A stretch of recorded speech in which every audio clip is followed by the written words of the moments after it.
What's happening, Spurs fans? How you doing? Welcome once again to the Spurs Corner, the best place to be on a Wednesday night. Like, subscribe, hit the notification bell. You know the drill by now. Get your comments in. We'll go through them. And if you really, really want us to talk about a specific topic, a theme, or a question you have, get your super chats in. In fact, I don't think you can do super chats just yet. Not yet. Not yet. So just do your comments. We'll go with that. But we're back. We're doing what we do best, serving you up Spurs content. Mari should be joining us at some point, I think, but we'll find out. Yeah, he said it's going to be about 10 minutes. Mari will be here in about 10 minutes. Spurs North London derby weekend approaches. You excited? You nervous? Do you even care anymore? Let's find out. But JP, how you doing, bro? You all good? Yeah. It's been a good week. No Spurs, so that's been all right. I kind of I watched one England game. Things are not that bad. I watched one England game, saw Harry Kane get a couple of goals. The man's a machine, man. He's a machine, I tell you. Mate, I know it's off topic. Has anyone been watching McTominay? Because that was a goal yesterday, wasn't it? Mate, he's been doing this in Napoli as well. Like since he left Man United, he's become like the new Pirlo. Conte's transformed him. He's unbelievable. What, Conte's coached him? Was that Maz? Conte's transformed him, hasn't he? Well, big up to Scotland, though. First time since it's been 28 years. Is it 98? 28 years or something like that. So big up to them and big up to all the Spurs Scots who'll be probably going mad. To be fair, Tierney scored a banger in the last minute from distance, and then the other guy who lobbed the goalie from the halfway line. That's some brilliant goals in that game. It was Schmeichel as well, wasn't it? Schmeichel's son. Yeah. It was like literally last seconds of the game, wasn't it? And but look, man, the manager Clark has done a fabulous job there, man. He's done a really good job.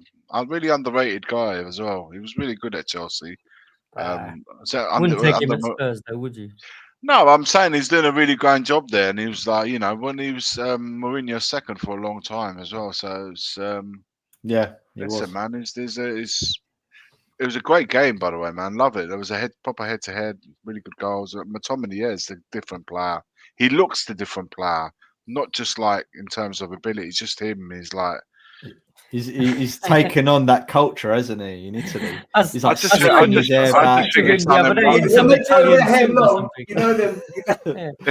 yeah, but it's just like he's a different player, man. He's used differently. He's given more freedom as a box-to-box player. He was really pigeonholed at United, and it just, the fact that they sold him to keep Eriksen still on tells you everything you need to know, man. Like, no disrespect to Eriksen, he's a great player, but shipped him off because it was like, no, we want to keep on with Eriksen. You'll see him soon, won't you? You'll have slick back hair, the Armani suit. Yeah, there was that image that when he was at was it Wimbledon, when he turned up at Wimbledon with a double-breasted jacket and slick back hair and a thin stripe. They all do it when they go abroad. Do you remember Steve? Ridiculous. Is it Steve McManaman? Yeah. He went to Spain. All of a sudden, There's a glow up. Yeah, looking a bit. But the thing is, Iggy, if he stayed at United, he wouldn't have developed to be the player he is now. I think that move has done him really good. So, do you know what? Sometimes when things get a bit stale for you at a club, you need to do something to change things up a little bit. And you know what I've liked about British players? What you're saying, Richarlison needs to leave. Is that what you're saying? But what I've liked about British players, which is something that they really rarely used to do in the past, is to leave here, England, homeland, or Scotland, leave the homeland and go abroad. Like we started doing it with like going to the Bundesliga. Now it's starting with Serie A because Gilmour and Scott McTominay are in Italy. But there's more English players, Loftus-Cheek, Tomori. There's so many of them that have gone over. And they've done that a lot. They stopped doing it for a long while, but now they've started doing it again. And I think as a result, they've all grown. we've done a big service. Spurs have in terms of exports from England to Europe in comparison to other clubs. I think Lineker, Gaza. Who else went abroad? Hoddle, Gareth well, Bale. didn't he? We got Bale, Lineker from Kane. abroad, didn't we? You know, in Kane. comparison to how well, Luka Yeah, Modric. yeah, it's Too true many. though, isn't it? It's true. Like in Yeah. comparison to other clubs, I think we've smashed it. To be honest, Yeah, mate, we are I one of just the think best it's great. feeder It's clubs. great. We're a good feeder club. And they're all better after they go, right? we're like the You know- Southampton of Europe. Do you know what? It's Basically, great I've to just see some of the realised British players doing that. Tottenham is basically an academy. Like we're an academy feeds the first team with players. We feed the rest of Europe with players. We're an academy for Europe. We are the academy. Iggy, quick question. Is it true that Scotland have qualified for the World Cup before Italy? Yep. Scotland have qualified for the World Cup, yeah. Beating Denmark would tell you they've qualified for the World Cup. Iggy's not bitter, is he? They're in the playoffs, though, right? Italy are in the playoffs, aren't they? Who have you got in the playoffs, or you don't know yet? We'll So I find don't out know how it tomorrow. works. Tomorrow's the draws. Is it tomorrow? Tomorrow the draws, yeah. Otherwise, you all good, Iggy? Everything well? Well, other than that, everything's good, man. We get domestic football back. It's been this international break has been far too long for my liking, and yeah, to come back to it with a double whammy, like I was just saying to you guys off screen, you know, two derbies. There's a North London derby, of course, and there's a Milan derby, both on the same day. One's in the afternoon and the other one's in the evening, so it's going to be crazy Sunday afternoon. You've got a mad. I think he's going to have a banging head, isn't he? I don't know. I don't know whether to wind you up, Iggy, or just leave you alone, mate. You might be angry. I was saying, you know, you know, if you had to bet on both games, you know, I said to you, I'd either be low high, high high, low low, or mid. You know, both. I don't know, man. If worst case scenario, Spurs get battered at the Emirates and AC Milan get thumped in the San Siro, are you going to show up on Wednesday, or are you taking a week off? No, that's quite a heavy He's going to be like, oh, guys, I feel really ill this week. Could you imagine if it was on a Monday night? On the Monday night, straight after, the day after, the Monday night would have been finished. But by Wednesday, I probably would have been recovered. But I just hope we get two good results. But more importantly, man, two good performances. I want to see with Spurs, right? We'll try and keep it Spurs because obviously it's slightly so. It's Spurs channel. With Spurs, I want to. We know, like tradition. We're probably going straight into it. Like we're not even past the hellos. Not past let's not even say hello to forget hellos. Even to the people in the chat and everyone watching. We've got. Should we hold back a little bit? Say hello to everyone. No. Go into it. They don't want to hear us say hello. They don't want to hear us. Big up. Well, first and foremost, let me start by saying big up to everyone that's watching, commenting, and so forth.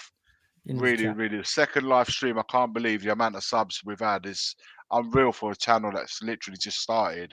Also, thank you to Sava for the raid. We just got a Sava raid. Big up, guys. Honestly, you know, the only time we Football can Heritage TV. Football Heritage TV. We can thank everyone, and this is the only time that we get the opportunity to do so, man. And so, big up to every single one of you, and big up to Sava, big up to everyone that sends peeps over to this new channel to check out our content. So, thank you for first and foremost for that. Regarding North London derby, man, like I just want to see a Spurs team, honestly, like, and I hope I get to see it. We did it. Was it the year, maybe the year before you was there still, when we drew 2-2, where we went and performed? You know, that was Angie's first season. As the first. Yeah, so that was a really we went there with a bit of character. We went straight back. You know, we didn't fold. We stayed in the game. It was like we deserved to win that game. The game. We had loads of opportunities to even win it. So we went there with a straight back. We didn't fold after 20 minutes or half an hour, where you feel like you watch 30 minutes and you think to yourself, you know what, that's it. This game's done. You want to be in there, right there to the last second of the game, like any derby should be. Go with a game plan, and hopefully, like try to get a positive result. And I think more importantly, though, I want to see a performance. It would be great to see a performance, fighting over tooth and nail every single moment of the game, and then whatever the outcome, whatever the result, I will take it, providing I see that. I don't want to see a team that's done as dusted, that folds and just spineless and weak, and that's all the things that I hate at any level of football. So that's the kind of performance I hope to see, and then wherever the outcome, I'll take it.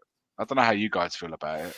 What worries me about the North London derby is I'm not sure we've got that character that's going to G us up. And what do you mean by that? Not well, we have Romero, right? And Romero's quite good at, on the big games, putting in some kind of performance when he really needs to. But is there anything specifically apart from pride, obviously, or in terms of playing Arsenal and not wanting to lose to them, is there anything that's going to G him up for this game, for him to put in a performance that will lift up the team? And even when he does play really well, does he really lift up the team? It's not like some great players we've had in the past, like Dembele is an example that always pops in my head when we play Arsenal, when he absolutely dominated the whole game, just him. And as a result, we just played brilliantly because of Dembele. Who do we have that can do that currently? And if I share your sentiments, Iggy, if Frank sets up the team not to lose, let's say, rather than sets us up like he did against Man City, I think we're in for a hell of a ride, to be honest with you. Isn't that the right strategy for this game, though? To actually set up not to lose for this particular game? Is that not the right way to go about it? Well, there's two I'm not saying ways. It is, I'm just asking. I don't know. No, it's a good question. In my humble opinion, there's two ways of not to lose, right? There's the way that we saw kind of against Chelsea, not Chelsea. What was the last game we played? My brain's gone. Man U, that's it. Sorry. Against Man U, where we just didn't do anything, and then by fortune we get back into it. Or there's the way we played against Man City, where we were amazing. That's two different ways of us playing not to lose. I want to see that pressing like madmen. Be fine if you're going to be defensive, fine, but press like your life's on the line. Do a Mourinho, do a Mourinho masterclass. That's what I would rather see than what we have been seeing. But I don't know if we've got it in us. Yeah, I think from my point of view, I just want to see something totally opposite to Chelsea, because something like that is just not acceptable. So, especially as it's a North London derby, if they are feeling pressure at home, this is away from home. They need to put that effort in. They need to run around like that press you're talking about, Maz. They need to do that at 110%. And it needs to be straight from the whistle. Like literally, they need to raise their game. At the end of the day, there's no denying it. Arsenal are playing really well at the minute. The fact that is it Gabriel that's out or something, and I'm sure we'll get around to talking about that. Whoever comes in, I think didn't they pay like a hell of a lot of money for a centre back that they brought in this season, but he's not really played, right? So. You go if there's an opportunity there, we really need to crack on. They signed Hincapié, who we wanted. They also signed Maresca, who's been pretty good for them. Yeah. They've got Saliba, who's quality. They've got Calafiori, who I've always rated. He's a player I wanted us. He's decent. I don't think Gabriel is a massive loss at the back for them. He might be a loss up front for the headers. I was just going to say, from corners and stuff, he normally gets in there, doesn't he? He's very good, yeah. Plus, he also rattles the opposition. Like, he gets in their faces and he does nasty little dark arts and stuff like that. And he's probably the only one who does that really in that team. I mean, there may be someone else there. The individual himself could, he would definitely be a loss for them. There's no two ways about that. But I've always said this, and I've always thought this, and I said it in a video that I posted up on the Spurs Corner earlier on. I said, for me, when you have a context at work, and at the moment at Arsenal, they're fully a functional team, really well drilled. When you have a team that's fully functioning, even if you lose a player, and a good one will be it, right? A replacement can come in. It might not be as good as Gabriel, but they have options to replace him. And if the context is right, then I think the player that comes in will perform because he's coming in the right environment. It's only when you've got a team that's already struggling, and then your best player is missing, and then another one comes in, he will struggle because the team is already. Well, he feels the pressure. He feels the pressure. He has to perform. Yeah, right? exactly. But I don't feel that's the case, and I don't feel, although like Gabriel's an important player, I don't feel they will miss. They'll probably miss, like you said, for the corners and. No, you're right. They all get the system. They all get the way they play. Yeah, I don't think he's going to be too much of a big miss for them, in my opinion. They've got loads of centre backs. They've got shitloads of. Well, the Calafiori could come into from left back to centre back. You said something that posed a question in my head that I think is a good one. Do you think we're struggling? And if we're not struggling, why do we feel like we are?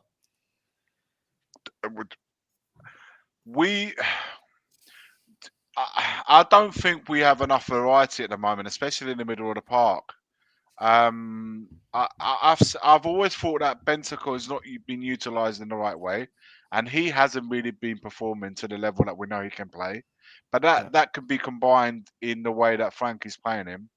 Sarr is been very hit and miss, and in some of the big games, and now we're hearing that he's come back from international duty injured, so he may not even be available for Sunday. So what does that leave you? It leaves you him, and it leaves you Bentancur and Palhinha really in that middle of the park, and obviously Xavi. If we had. He's going to get bullied in this game. I think he's going to get absolutely bullied. Nah, man. Did you see his goal the other day? He dropped Listen, his I think I disagree with that. Still, I think Arsenal is a big, powerful team. The thing is, I disagree with that because I feel that Arsenal are a team that plays, but also allow oppositions to play as well. They do allow you to play. They're not as perhaps more physical as another team. Hold on. But he has to also show personality. It has to. Before we played Chelsea, okay, I was on the Spurs 5. We hadn't launched yet. They were all saying, "Oh, we think we might beat Chelsea or we'll get a draw." And I said, "Guys, we're gonna lose, right?" And we were having this conversation, and when Xavi Simons came up, I said, "Guys, Xavi Simons plays in the 10. Who plays in the 6 for Chelsea? Caicedo. Caicedo's gonna chew him up and spit him out. He's the best number 6 in the league for me. No chance." And the whole game I was proven right. So let's look at it. Same argument. Who's he up against this time? Zubimendi and Declan Rice. I just don't see how Xavi wins that battle. As much as I like Xavi, I don't see how he wins that battle.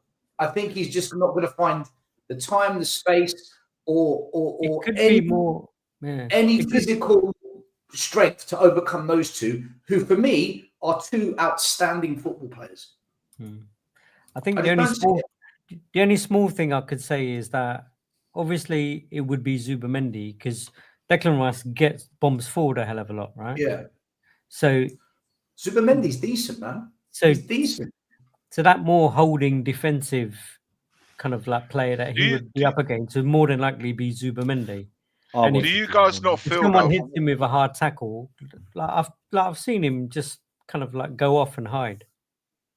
And then behind Zubimendi is going to be Saliba, and then what other monster they put there? Some other. Do you feel that we don't get the ball into Xavi quick enough? I feel we don't get the ball. You don't get the ball to anyone quick enough. I don't think that's the problem.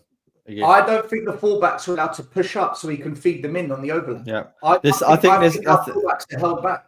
Yeah, that's an excellent point, still. But I also think there's a massive gap from when our midfield picks up the ball to where our forward players are, i.e., like where Kudus is, where Richarlison is, where I don't know Telly is on the left. Like they're just too far forward, and then or they don't make themselves available for a pass. So how many times have we seen Xavi get the ball and he's looking around, and he ends up doing a 360 and passes back?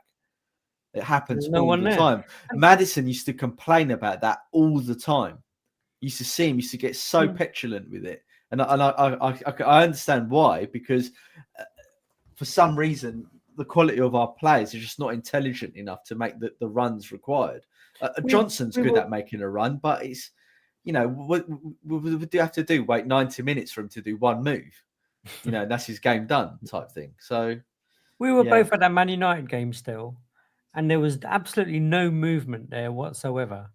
And I know everyone moans the fact that whenever the ball comes to Romero, he's the one who slows it down. But a lot of times I see Romero with the ball and he's looking. They all do that. There's no one making moves. There's absolutely no one. Your Richarlisons and stuff are hiding behind the defenders. None of them are making moves. And you see that every game. And this is not in this season. This is last season as well. Do you know what it is for me, right? I don't mind setting up deep, pragmatic, Mourinho, Conte style away from home against tough teams. So at Arsenal away, I totally get it. I don't have an issue with it. I just get pissed off when we do it against teams that we don't need to do it against, that are there for the taking. So at this game, on Sunday, if we just stink it out, play wretched, and get a draw. No, again, I know you can't. I know, but if we did that, just not to lose, man, you can't. I know. Hear me out. I agree with you. But what I'm saying is, if we did that and we walked away with the point, I'm not going to complain. I'm not. But if we do that and we lose and we don't even lay a glove on them, I've got a massive issue with it. So. Unfortunately, the way I look at this game is this: the result will determine what I really think about it. And that's unusual because normally I want a bit of a performance because I've been concerned all season we're not as good as people think we are. A lot of people say, "Oh, defensively we're solid." I don't think we are. I think what he's done is he's dropped the defense deeper so we don't get caught on these counter attacks all the time like we do with Ange. And what he's done is he's almost nullified us. He's playing two holding as well, isn't he? I disagree with that. I think defensively we have been good. Hold on. Let me just finish why I say this, right? That's what I think that's what he's done. At home, we are rubbish. We're absolutely rubbish at home. On the road, though, that's where people say, look, we're more solid on the road. Against Everton, Vicario saved us so many times. Leeds, they're in the bottom five. West Ham United have been dog shit all year. They sacked the manager. The only away game that we played this year where I thought that was a solid performance defensively was against Man City. I thought we were outstanding. But in general, away from home, I don't think we played teams that have seriously challenged us. And if you look at the whole overall performance away from home, Bodo Glimt was a disaster. Monaco, how we didn't lose is beyond me. I look at us on the road and I think, are we that good or are we getting away with it? And Vicario was like man of the match 2 games in a row. So I think the result has masked over what's really going on. I don't think we're as solid as people think. I think we're more solid than last season, but I don't think we're this rock solid team that a lot of fans think we are. That's just what I see. And this is why I look for us to be more attacking. But then fans will say we're not good enough to attack. We don't have the players to attack. So I think we're definitely The problem is last season we were so open that when you compare us to what we were like last season, we do look really solid. I think we are generally more solid. We look a lot more in control of games, more balanced. The players look like they know what they're doing in terms of the defensive tactics, certainly. But I don't think we've been properly tested yet, like from an attacking sense by another. Oh, we team. have against Chelsea, against Bournemouth, against Monaco, and they battered us. Battered our defence. Vicario saved us in each of those games. That would have been 5-0, 5-0, 5-0. Vicario saved us. No, that's very good points against Monaco and Chelsea. But what I mean by Bournemouth my statement, ripped us, Maz. Bournemouth tore us to pieces. Maybe I'm just forgetting. And can I say, Bournemouth lost all 4 defenders in the summer. They lost both wing backs. They lost their main centre back to Real Madrid. Decimated, and we couldn't lay a glove on them. Yeah, I think I've just forgotten the bad performances. As you haven't forgotten, this is what I'm saying. I think now you're saying them, it's all coming back. I'm thinking, oh yeah, you're right, actually. Yeah. Like people say, but we beat West Ham 3-0. Yeah, we did. West Ham were in the relegation zone all season until they sacked the manager. West Ham have been a joke this year. A joke, yeah. I'm not taking away the victories. Listen, a win is a win. If we win, we win. But I think a lot of the results this year have masked over what's actually gone on in the games. I don't think a true context has been put on it. But listen, a win's a win at the end of the day. I can't, if we get results. Go on, Iggy. You were going to say in terms of us being solid. All I'm saying, I think we've been more balanced. I think defensively, I feel that we've been solid. Even corners, where we was like nearly every last season was conceding free fall. We have improved. We still have conceded from corners, but it's not been a complete free fall as we were last year. And lastly, the reason why I feel that even with the defensive solid displays, that we haven't had the killer up front to win us games, even ones that we didn't deserve to win, even ones perhaps that we, if you having a keeper playing out of his skin in the games that you just mentioned, if you had a killer up top that had maybe 1 or 2 chances fall to him, you win that game 1-0, you win that game 2-0. And unfortunately, we still have a situation where we create, albeit not a huge amount of chance. I'm talking about away from home. At home, we don't create, I feel, anywhere near the amount of chances that we should be. But away, I feel like we have been, but we're not converting them. So that when you don't convert your chances, the opposition are still in the game, and it allows them to go on to get at you because they know you don't scare them at the upper end. And I feel like teams have come to White Hart Lane and play as confident as they do, knowing fully well they can get something. Because every single game now becoming a bit of carbon copy, especially if you're like you guys, you go home to the home games every single game, you will see that a lot of the opposition set up in the carbon copy as the previous game you saw and the previous game before that, because they know, but by doing so, they can be successful at what they do. And I also feel that the opposition defenders have got their, I've got our number with our forward line. They're not really defending against much, are they? Let's be honest.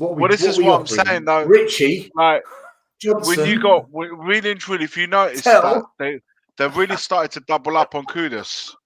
Before they would leave Kudus in one-on-ones. Now they're doubling up on him. And I said that from bloody the pre-season. If they can stifle Kudus, then they really stop out I said that from a lot of our chances. Which is why I believe Kudus needs to come off the flank. He needs to come off the flank and start playing more in the middle, or certainly give him a bit more freedom. I don't think he's got the touch. I'm going to be honest. I don't think he's got the as good as Kudus is. He can drive. He doesn't impress me with his passing, to be honest. He started off really well, didn't he? Because he was quite good at holding the ball up there. He was quite strong with the defenders. Yeah, and gradually you see it go down. Stop Kudus, you stop Tottenham. They sussed it out. Yeah, but that's our fault. I was on Sava's show in the summer. Sorry, JP. I was on Sava's show in the summer, and I said to him, "Look, we need more quality forwards and left wingers and strikers, etc." I said because you know what's going to happen. They'll just stick 2 men on Kudus, and as soon as they do that, we're nullified. Done. nothing happens. It's not as if Tell's going to grab the ball, beat a couple of players, and score top bins without a deflection. He might do it with a deflection. He certainly won't do it without a deflection.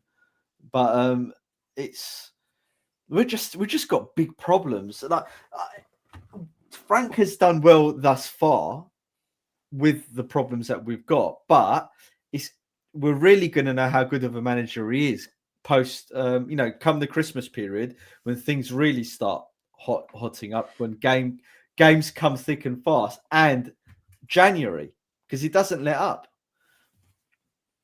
Well, this is the time now, isn't it? Coming into December is normally always a hectic, mad time. But that's why I was saying last week as well, was the fact that Iggy was saying it's the same. So teams come up with a way of playing against us at home because they know how we set up. And that's where I feel Frank needs to earn his buck. Because if he's this coach who does coach and has in-game management and is able to change things, he needs to be able to use that somehow. And okay, fair enough. We don't have the squad and we don't have the miraculous players to come on, but that's where he needs to earn that coin, right? He needs to be able to set them up per game, be it slightly different. You go to 2 games at home on a trot and you see teams playing exactly the same and us putting the same formation out. You've got to clock it a little bit and swap it around. I worry, JP, that Frank hasn't improved anyone yet. Like, when you get a new manager comes in, you always get 1 or 2 players. It's only been 10 games, though. I can't. Well, I get what you're saying. Ange came in and some of the players stepped up in the first 10 games. Like when Conte came in, we had an amazing run under him. Yeah, it's kind of halfway through the season. And Mourinho came in and Son and Kane went on fire. A lot of them have been halfway through the season, though, isn't it? So really, they've kind of kicked up their boots to crack on. This one's coming brand new. He's not had a proper pre-season.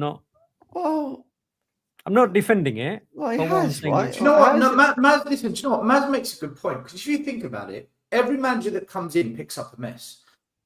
When Redknapp came in, he picked up Juande Ramos' squad that was bottom of the league after 10 games, getting relegated. When Pochettino came in, he didn't have it as bad. Conte picked up a Tottenham team that was shot in free-for-all. Mourinho picked up Poch's team that was in free-for-all. The whole drama and explosions and fireworks of Mourinho, Conte had to pick up that mess. Ange picked up a club that was in distress. Let's not forget the Conte speech, the complete division across the fan base, the leave out protests were at their peak. Ange had to pick up that mess. Frank coming in to pick up a mess is no different to any other manager. Every manager that comes to Spurs has to pick up a mess. All of them do. So I think Maz, you might have a point, actually. I just want to see like shoots of something. Like one of the chaps in the chat said, "Oh, what about VDV?" I think VDV is just a quality player, and the reason why he's looking better now is because there's actual tactics in terms of defending. He's got some buddies back there. There's some structure there, so it's not being left exposed. It is soon. I'm not casting judgment like straight away. I just said I'm worried about it because I would expect to see some of the existing players stepping up their game with a better coach, right? Or a person who can coach. Do any of you know what Frank's football is trying to do? Like when Mourinho came in, we could tell, get the goal and everyone sit back for 90 minutes. When Conte came in, it was counter-attacking. Pochettino, it was tiki-taka. Nuno, we didn't quite get it. And we got it. It was attack, attack, attack. And when you've got to defend, just keep attacking, right? But with Frank, what do you think he's trying to do? And yeah, Mari, we can see you're happy. Haiti going to the World Cup. He's happy, man. What do you think Frank's trying to do? Because I don't get it. I don't know what he's trying to do yet. I don't know either. Right.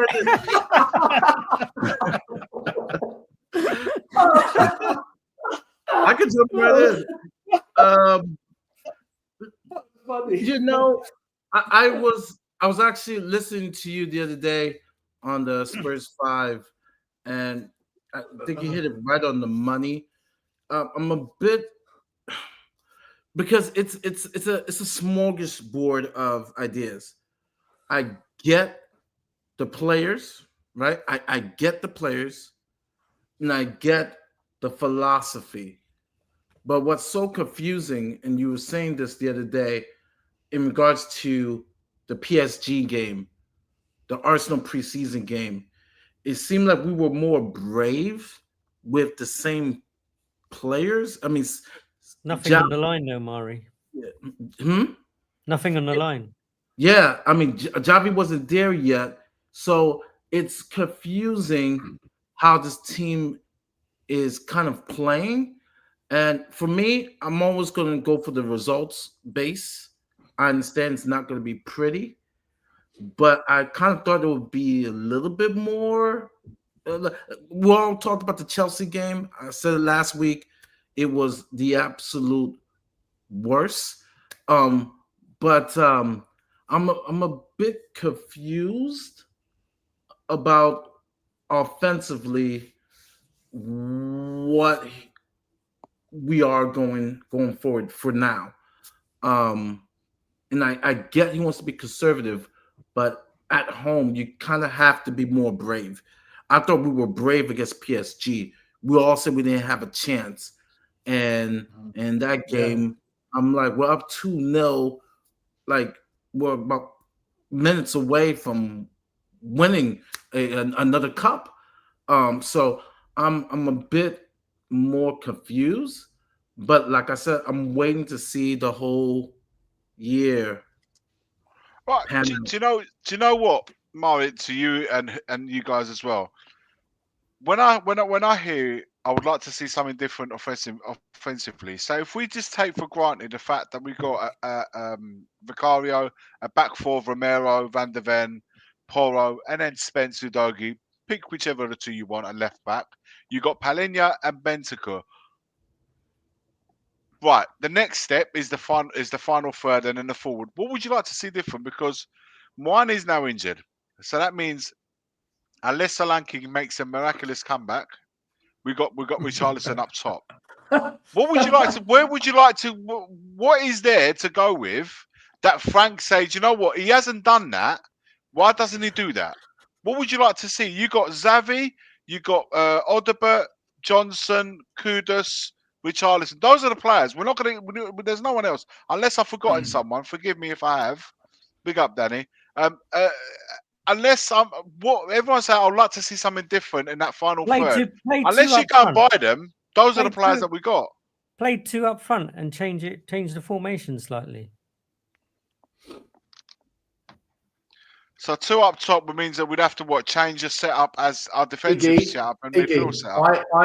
I think this team, because I've said we should go to back three and with the wing backs. I've said that. I've said that many a times. But people don't want. When I say that, people say, "No, our back four is solid at the moment. It's good. It's like we're good." And I'm like, the strongest part that we got is our defenders. We have more options because we got Dragusin coming back. We can go to a back three and push the wing backs up higher. I think Destiny would be much more suited. He would give us a lot more than perhaps Spence would. Man United have been one of the worst teams on the road this season. We conceded 2 against them at home. Chelsea battered our defence. Bournemouth battered our defence. Wolves, after 5 games, had 0 points. The only point they picked up was against Tottenham. Who did they score against? Tottenham. I don't think, I repeat, we're not solid. All we've done is got the defence to stop the counter-attacks. But going to a back three against, first of all, you have to try and test it for a while. I don't think it's something that we've done. I'm not saying we can't do that as a plan B. We did it against PSG. But now we've not done it since, though. So to try and set us up in that way against Arsenal, especially given how strong their wingers are, The wide players are probably the strongest part. They're a good side anyway, but All right, in the okay, wide players, they will get let me ask you a skinned. question. Let me ask you a question. But- Then big up Danny. We'll get Danny. Big up. But the Let me ask you a question got Hold lost on. as in, what would you do differently up front? That's what I'm trying to get at. I'm asking you a question. What would you do against Arsenal away? What do you think is the best thing for us to do against Arsenal away with the current players that we've got available? I will try to listen. I say again, right now the strongest part of our team is the defense, and we've certainly got the most options there. So, for me, we set up low and try and play the counter attack. Try and get them on a counter attacking football. Try and play a game where we try and hurt teams on a counter attacking football. And I feel if we set up that way, I would definitely include Johnson in there. I know Johnson's not everyone's cup of tea, but I do feel. If you're going to set up that way in a counter attack, I think he can be really good in that situation. I think Kudus is very good in that situation as well. Is Kudus fit? By the way, I don't even know. I think he'll be all right for the derby. What about Sar? I heard Sar got I'll be honest with you guys. Sar right now is not a big loss. No. In this moment right now, I don't feel like he's a big loss. If you said to me last season, I thought he was really good for large parts of it. Right now, he's not a big loss. So aside from Kudus and maybe Xavi, is any player losing any player a big loss for us at the moment? I think Apart from our defence, potential. centre backs. I think Against there's Arsenal, potential. you kind of want that engine of Sar against Arsenal's midfield. I'm worried about Bentancur getting killed by Arsenal's midfield. Nah, he'll just punch someone. He'll just hit someone in the face or something. Yeah, I mean, Bentancur's had a rough international. I think the game to model I feel like the game to model. I'll conclude, and then Danny can have his say as well for sure. The game to model is the game that we set up against Man City, because if there's a team that plays in a similar sort of way of Man City, it's Arsenal. So I would go and look at that game and say, what did we get right that day? And how can we use that? We pressed the living daylights up them. We pressed them to hell. We pressed so well that day. Out-pressed the game that day. And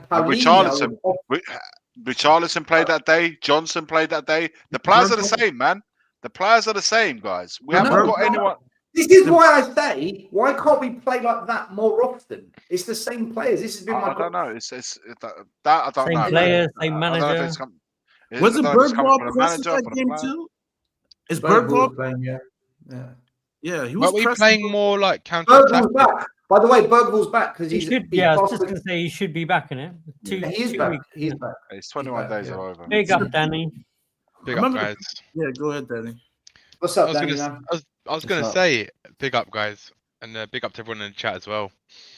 I was going to say, Iggy, with the thing you were saying, I think we will see more of a back three, that kind of formation, when we get more defenders available. Because if he goes to a back three right now and gets injured, we've got no substitutes to bring on. We've got no other centre backs available fit right now. Dan, do you know, to counter that, I do feel that Spence could be really good at in a three at the back. I really think Spence could. Yeah, I think so too, Iggy. Because if Emerson could do it. But again, you play Spence at the back when Udogi's kind of hit and miss with his fitness. Then if you risk him getting injured, then you've got no other left back as well in the squad. So then you're completely messed up. But then you're taking no risks ever. Yeah, but I mean, I get that. But he's trying to. You've got to manage the squad, right? You've got to have a kind of a head to actually think, right? Like, I can't do what I want to do right this minute because I haven't got all the players available to me right now. So he's trying to manage it as best he can. Yeah, he's got Champions League. Got Champions League. Yeah, could you imagine if Spence and say for example Van der Ven gets injured, right? We go for a back three and Van der Ven and Spence get injured. Then what happens? We're completely fucked. Yeah, but what happens if they get injured and when we're playing in the back four? Yeah, it's true, but at least you've got at least you've got a substitute with like someone to bring on, like Danso to bring on, or you haven't got an additional player for the wing backs if Spence gets injured. But Danny, the counter to that is he managed the squad in the Carabao Cup because he knew he had Chelsea next, and then you put in that performance against Chelsea. So what was the point of managing the squad? Yeah, If you're gonna turn up, that's true. you know, I agree with that. Yeah, look at for example, what Sunderland did to Arsenal. We know that Arsenal is going to have most of the possession, so that means we're going to have to really be good on the counter and absorb that pressure. I think going to a back three and then being able to counter, have Udogie bomb down the flank along with Spence or even Porro. I think that gives us, a decent chance. Though, like I said, we'll do our predictions, but at least will give us a decent chance because we know that Arsenal is going to have possession. Like, all right, that's not going to be our wheelhouse. So that means we're going to have to absorb that pressure, but do something different in the sense of now we got two wing backs that's going to bomb as soon as we get possession, right? Paulinho, gets possession and we're just bombing away, and I'm thinking of the Sunderland game. It was similar to it. Sunderland's like, okay, you're going to have the possession. We'll just be ready to counter. That's our best. I think that's our best way of creating anything. You see, Man City tried to play that way against us. They were aggressive coming up, and they couldn't deal with those long balls. If you remember, they were playing. They were getting Richarlison in and getting Johnson in. And Johnson played on the left that day.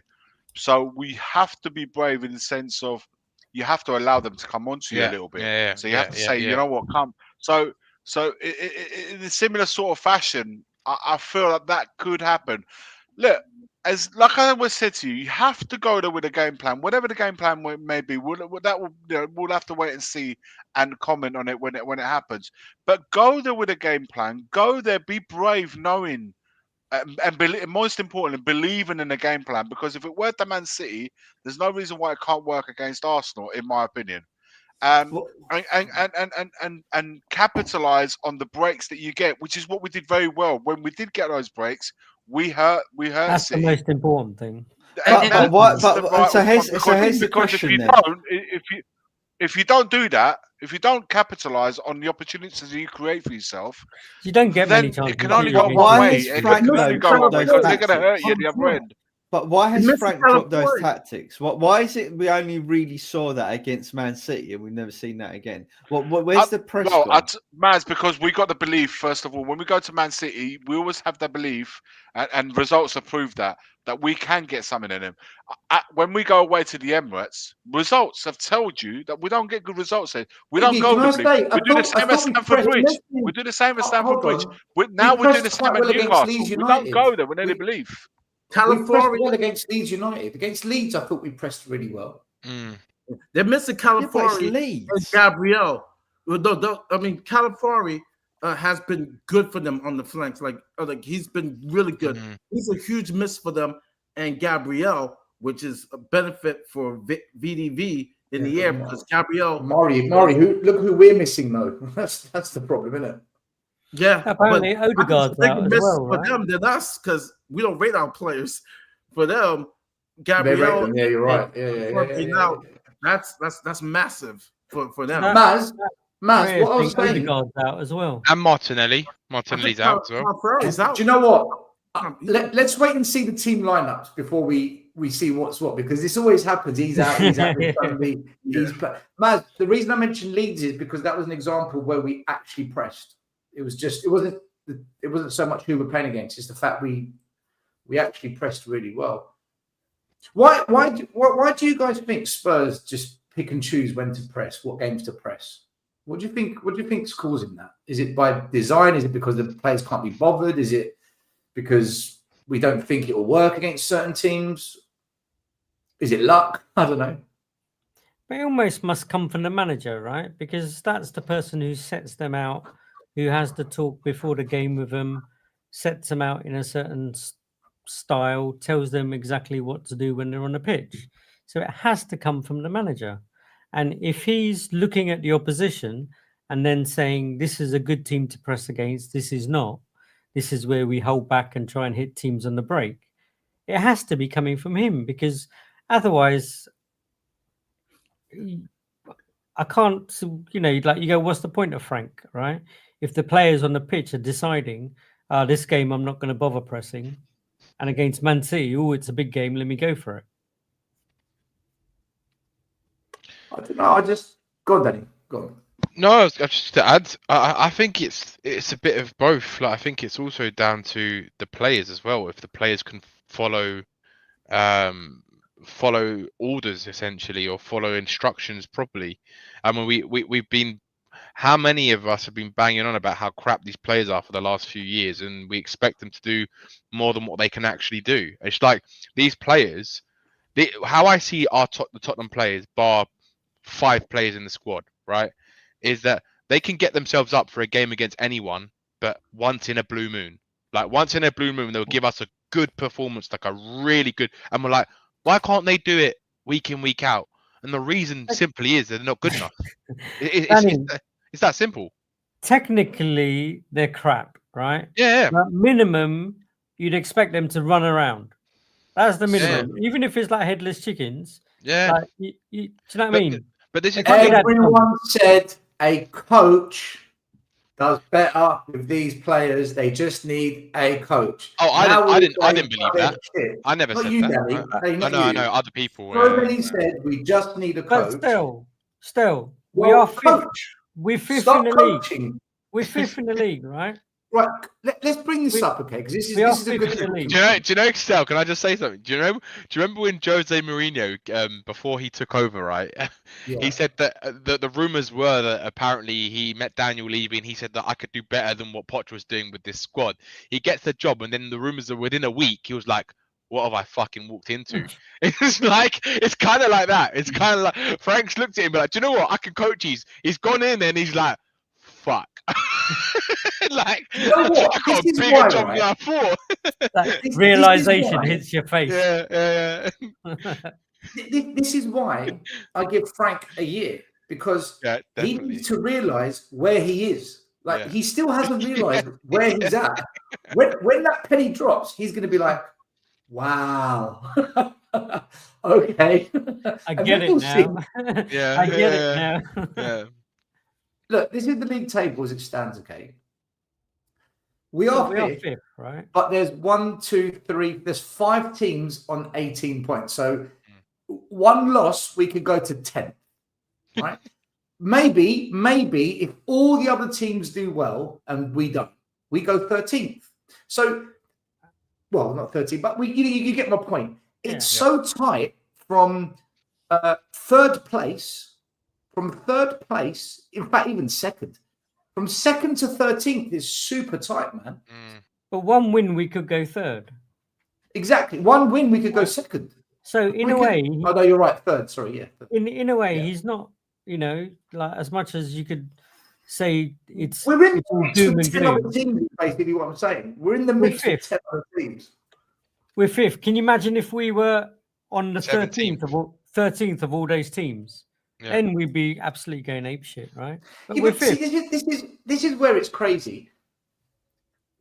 This is how it is. The people that are saying, "Oh, we're fifth. Calm yourselves down. If we lose to Arsenal and teams blast win, and then we go 12th, those same fans that are saying we're fifth, they're then going to say, "But we're only 2 points off fourth. Well, hold on a minute. You're telling me we were fifth." I think the way you've got to look at it is, don't look at the position in the league table at the moment. At the end of the season, we'll look at it. Right now, I think what we should do as fans is look at the points and realistically say, where do you think we'll be after the run of games coming up? So we've got Arsenal away. We've then got PSG in the Champions League midweek. Then we've got Fulham at home. Then I believe, is it Newcastle away? Yeah, I think it is Newcastle away. And then there's one other game. Is it Brentford at home or something like that? I can't remember. We got Brentford at home. Brentford at home. So after those run of games, where do you think we'll be in the league table after that? And even if we, by the way, even if we do lose, like worst case scenario, if we lost to Arsenal and then we drew with Fulham and we lost to Newcastle, we drew with Brentford, like worst case, I still think we're only going to be 3 points off top 4 because that's how tight it is. Yeah, maybe. But I think are you insinuating still that Here we go. Frank's good form is a bit of an illusion because everyone's doing well theoretically? If everyone's on the same illusion, point, Maz. true. I think from Tottenham down to Brentford, all those teams are inconsistent. Yeah. I think Man United, you don't know what they're going to do. Liverpool, you don't know what they're going to do. Villa, Tottenham, you don't know what they're going to do. Bournemouth, you don't want to. You don't know what. Brighton, all of these teams you've got. The only teams you feel confident about at the moment are probably Arsenal, City, and Chelsea, but only Chelsea now. No, All the rest, you've got no idea what they're going to do. None of them have got any form, any consistency about them. The EPL is so. It's just my opinion. It is just so bad and boring this season. And like Stell said, there's only really two teams that that you can only really be confident to get 3 points, and that's Arsenal and City. The rest of the teams, Jekyll and Hyde, Chelsea, United, United are up and down. You're up and down, man. Yeah. Liverpool is not the Liverpool of last season. They're up and down. Regress. I mean, Bournemouth, like these teams, they will have good performance. Aston Villa. They'll go win 3 games and lose the next 2. Yeah. It's just and just watching some of these games, it's just been the fluidity of the games, and it's just been really bad. I know some Arsenal fans get mad when people say that, oh, you're trying to diminish if we win the league this season. But I'm just being honest. The EPL, in my opinion, this season hasn't really been good. And which is weird that they're doing good in the Champions League. But I don't know, this season, I'm watching these games. Murray, do you think it's not good, or do you think the so-called smaller clubs have caught up? They've made it harder for the so-called top 6. I think it's both, because you have teams like Chelsea that should progress, but they are confusing. They're like Jekyll and Hyde. Like 1 minute they're this, then 1 minute they put in a performance. Chelsea have 2 wins off of top place though, so they're not too bad. Yeah, they're 2 points off second place. I mean, the only thing with Chelsea, I'd say, Mari, is the fact that they had to play in that Club World Cup or whatever it is, right? That is true. So their players have not really had a break, and it's basically played non-stop football and then kind of had a 2-week break or whatever and gone straight back into it. So I say, okay, do you know what? Like maybe there's a bit of an excuse for them. But teams like Liverpool and stuff, you just go, I don't know what the hell's happening there. Yeah. And it's just, they were showing something on Sky Sports the other day. Like it was backing up the claims. And I know Talk Sport, we talk about the league. It's a lot inconsistent. Yeah, big up Z. I would say most teams in the EPL, including us, are inconsistent. Hugely inconsistent. Whereas even Sunderland, Murray, their results are actually inconsistent as well. They're not far off of us lot. The difference with Sunderland is they consistently perform to the best of what they can do. You know they will give everything they've got every game. They're consistent in performance, but not result. Yeah. Yeah. You see, what I find unacceptable, and I think this is what's ultimately bothering me a lot, is regardless of the manager, if the club is spending 65 million for Solanke, okay, he's injured, but I'm naming him anyway. 60 million for Ricci, 45 million for Tell, 50 million for Xavi, 55 for Kudus, and then I expect those players where we spent really good money on them to perform or show quality, and they're just not. I mean, Xavi, we've seen in glimpses. He's had one good game, and other games he's shown good glimpses, but most of the games he's been underwhelming. Tell I think is useless, regardless of the goals he's scored. You know, Odegaard, you know, everyone's going nuts now on my Odegaard because he's had one good performance of a second half where he got subbed on, right? And everyone's just going mental about how, you know, how much he's improved, supposedly. He's your Odegaard. Yeah. Well, it's you know, and I just all I can think of is Lubo saying how, you know, how Richie's gonna, you know, now he's fit. He's never been fit before, so now he's gonna score millions of goals. And look what happened. He got a couple and it's disappeared again. And I just find the performance levels of the players it's just unacceptable. And I do feel sorry for Frank in that respect, because you're like, the club has spent good money on these players, like really good money on these players, and they're just not showing us anything. Yeah, I think that line's drawn, isn't it? I think that line is drawn to say that we all know that money has just been wasted or pissed up the wall. And we know that those players are not good enough. So he's not going to make a miracle. He's not going to be able to coach them into being megastars or suddenly turn out to be bloody top draw players, because they're just not. Conte, yeah, but hold on. This is where I agree with a lot of Stel's sentiment, right? And I think why Stel's generally attacking Frank is Conte came in. Not attacking, I'm asking questions. Attacking. Look at the way he sets me up. Attacks. Venomous attacks. Right? You're gonna get How can you be attacking him after 10 games still? Yeah, Stel. No, you're the problem, Stel. because Conte comes in. What a liberty. And he's got a poor squad, and his defense was shocking, yet he managed to finish fourth in his first half of the season, and when he left us, we were in fourth, on the cusp of being third. Fine, the football wasn't great and there was lots of problems, but we were still up there competing for a long period of the season. Jose, if you look at his points tally over the half of the season he was at and the following half, he actually did quite well points wise in terms of the form. And when he left, got us to a cup final. Yeah, but when he left, he was only a few points off the top four. 22 points. Yeah, fine, but you got Odegaard, Son, Eric man. Joe Rodon, Sergio. Listen, I'm not saying they have an amazing team, but when you got two guys up there scoring goals, really important. Yeah, no,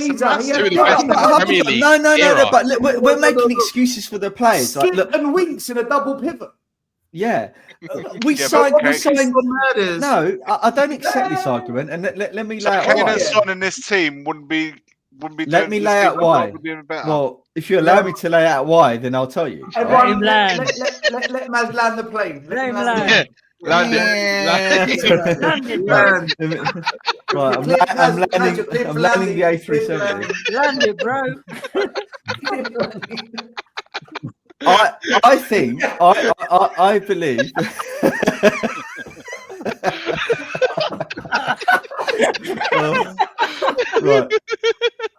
Right. We signed when Ange came. Right? Did we not sign Madison? Big money. Yeah. Right. Yeah, we did. Yeah. We signed Kulu. Finally signed him. Depending on where you sit on the fence of who actually signed him, Kulu was signed. We signed Van der Ven as well, didn't we? Van der Ven. We signed Van der Ven. Romero came the season before. Ange comes and he signs Johnson for another 50 million. We signed Solomon. We signed all these players. Basically, we spent 400 million, right? And Veliz. Oh yeah. Veliz.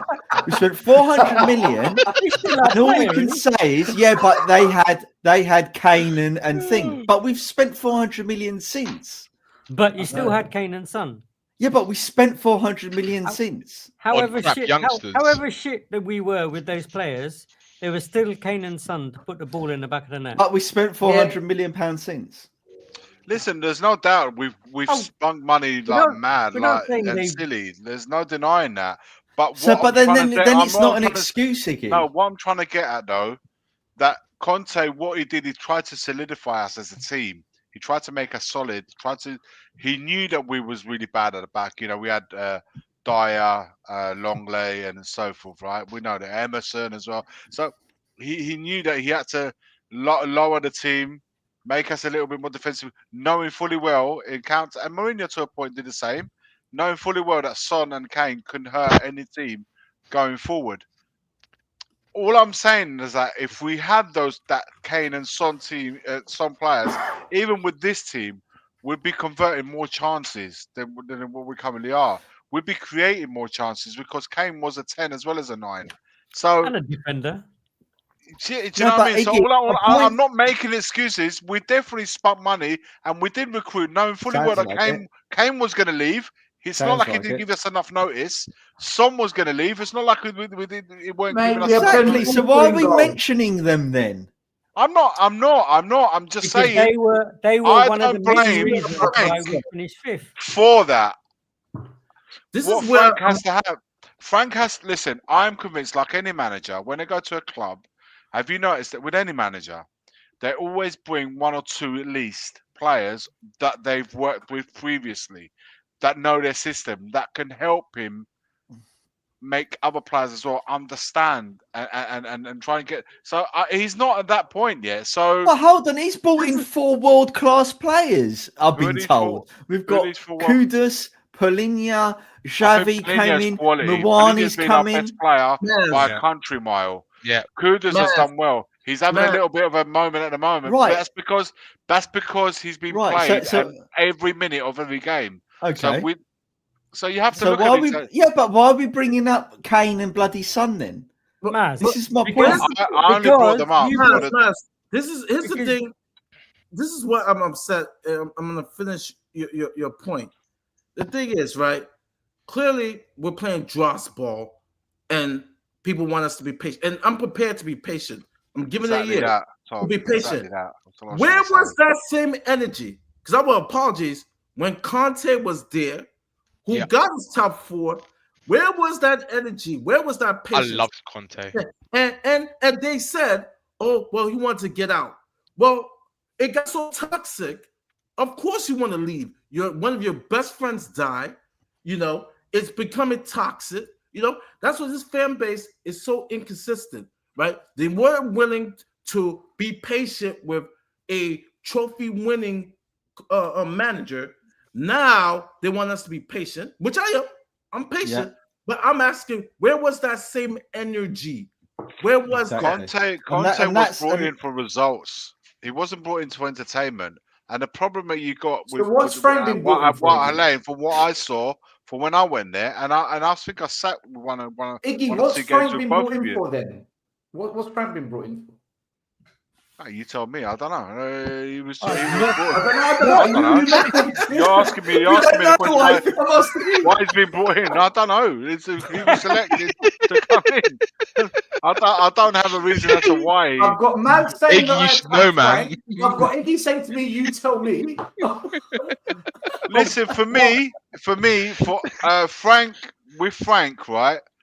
I think what we should have done with him is at least get him and Mbeumo. I honestly feel was it just anyone? I think a couple of those players. I think it just get anyone in but Ange? Is that what we did? Yes. What did we interview any other manager? I don't know.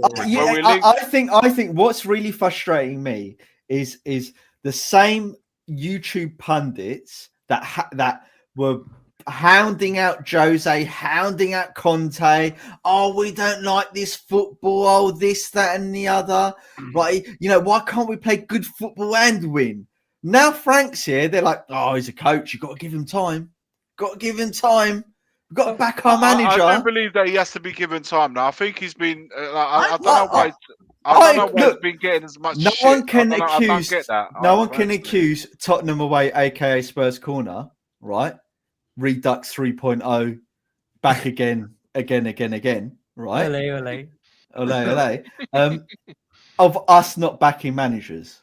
We've always backed our managers. Where the division came in is I hated Ange from when he first came.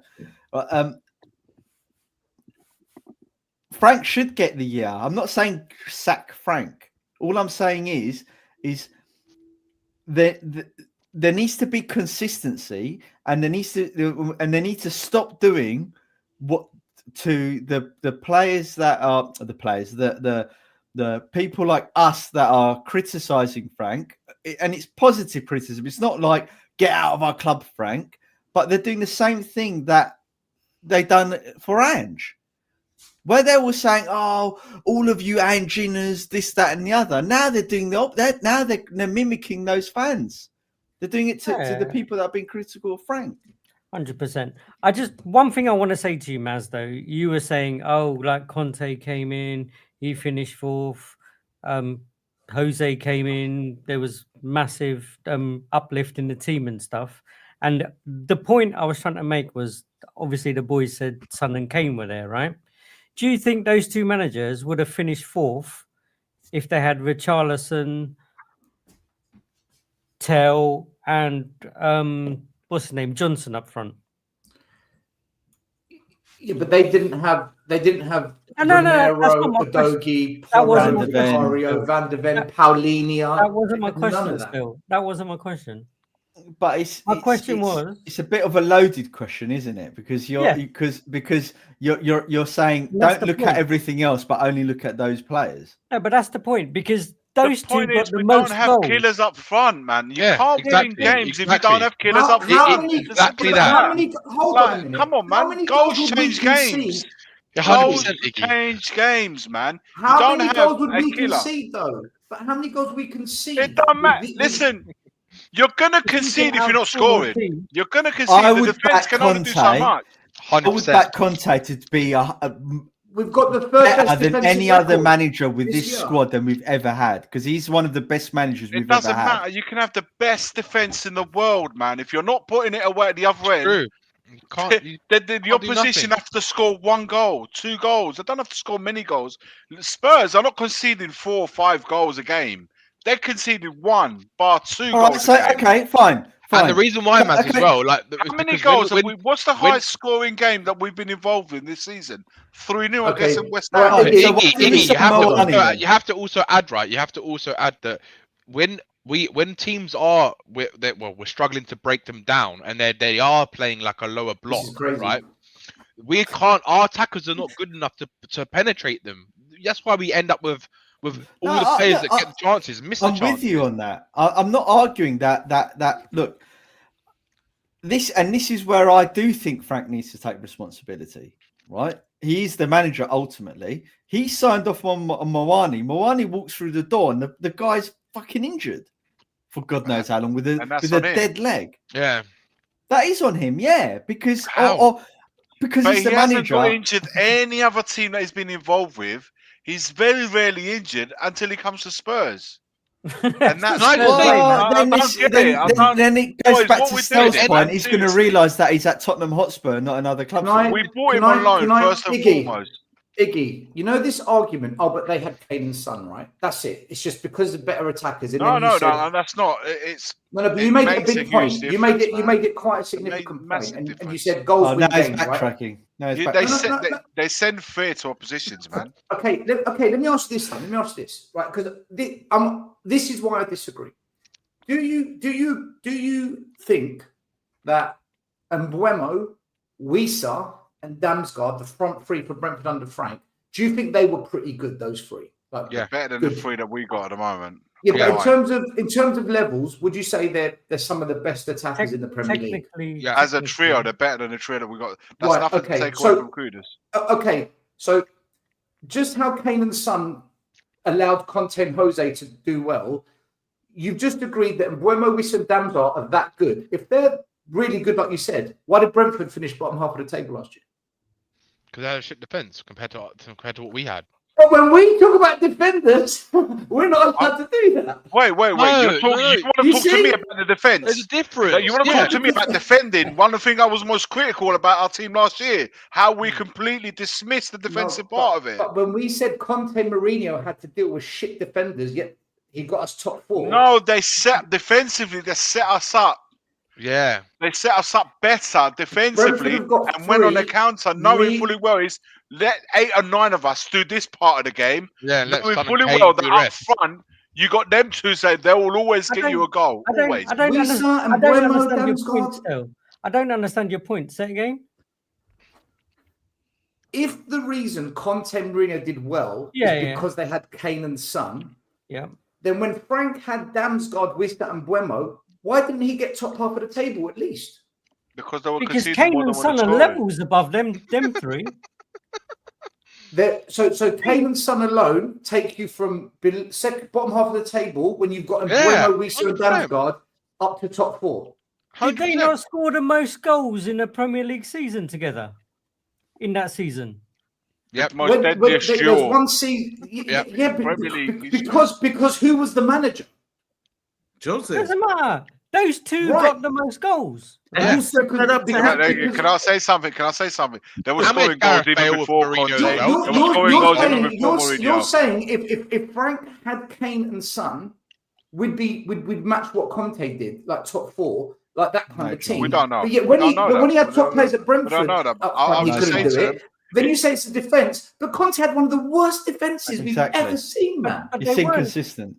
Irrespective, I think the levels are different still. Brentford's level of having... I would back Conte as he's done with McTominay. Yeah. I would back Conte as he's done with McTominay to utilise Johnson better, to uplift certain players in our squad. Bentancur was miles better.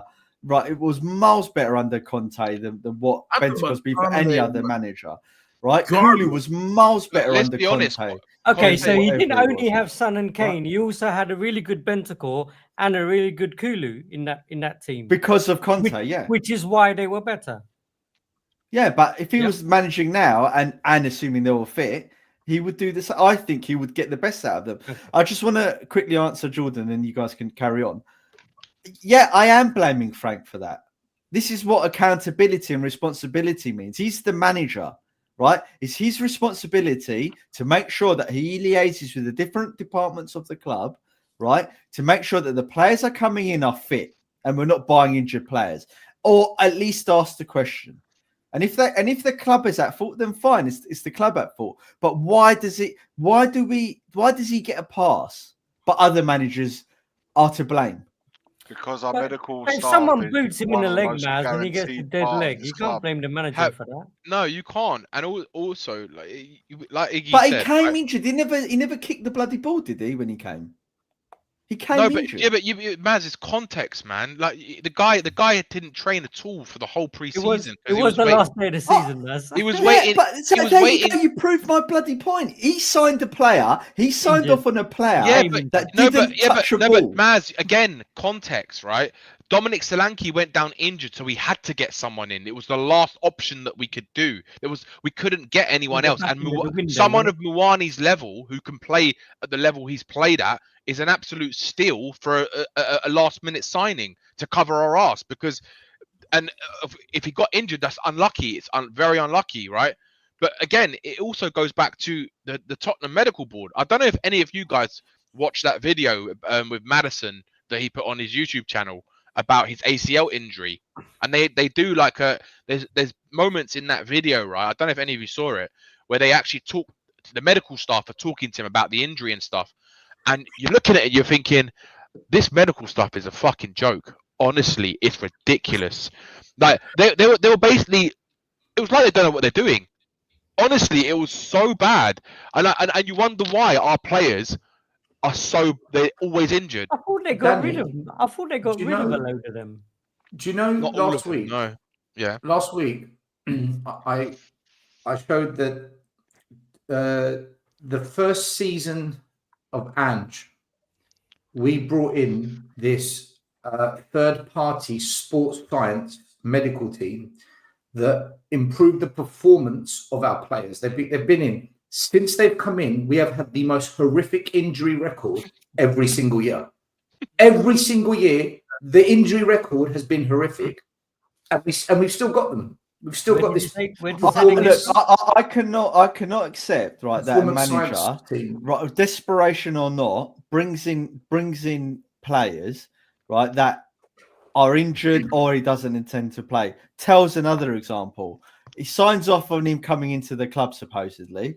right, and then keeps him out of the Champions League squad. I don't didn't sign think, that I off. don't I'm think sorry, that's man. I'm right, not man. having that. He didn't sign. He Tell did. off. He made I don't think Frank done an interview where he was saying he thinks he's a really good player, really exciting player, and he was delighted. Fine, he's not going to cuss him, obviously, in the media band, right? But Look how it worked out with Conte. Conte would. I don't Conte want it. would have. I My don't want to sign him. Conte would have seen it's a club It's not signing. England international. You got it wrong, man. I think You got it wrong. My Conte would have said it's a club signing. The point would be, But he's an England international now for a player that he didn't rate. So there you go. Conte's not 100% right. I think man. The club. I'm not signed, cussing the geese. I'm just saying. Guy was an international at one point, mate. I'm just saying. The club signed Tell. I think the club signed Tell. Yeah, and Frank's comments were Mateus Tell's a very good player. He can play anywhere across the front three. That was his exact quote. I remember. Very What good the hell do player. you want to I'm say? not going to put him I in never the wanted Champions. him.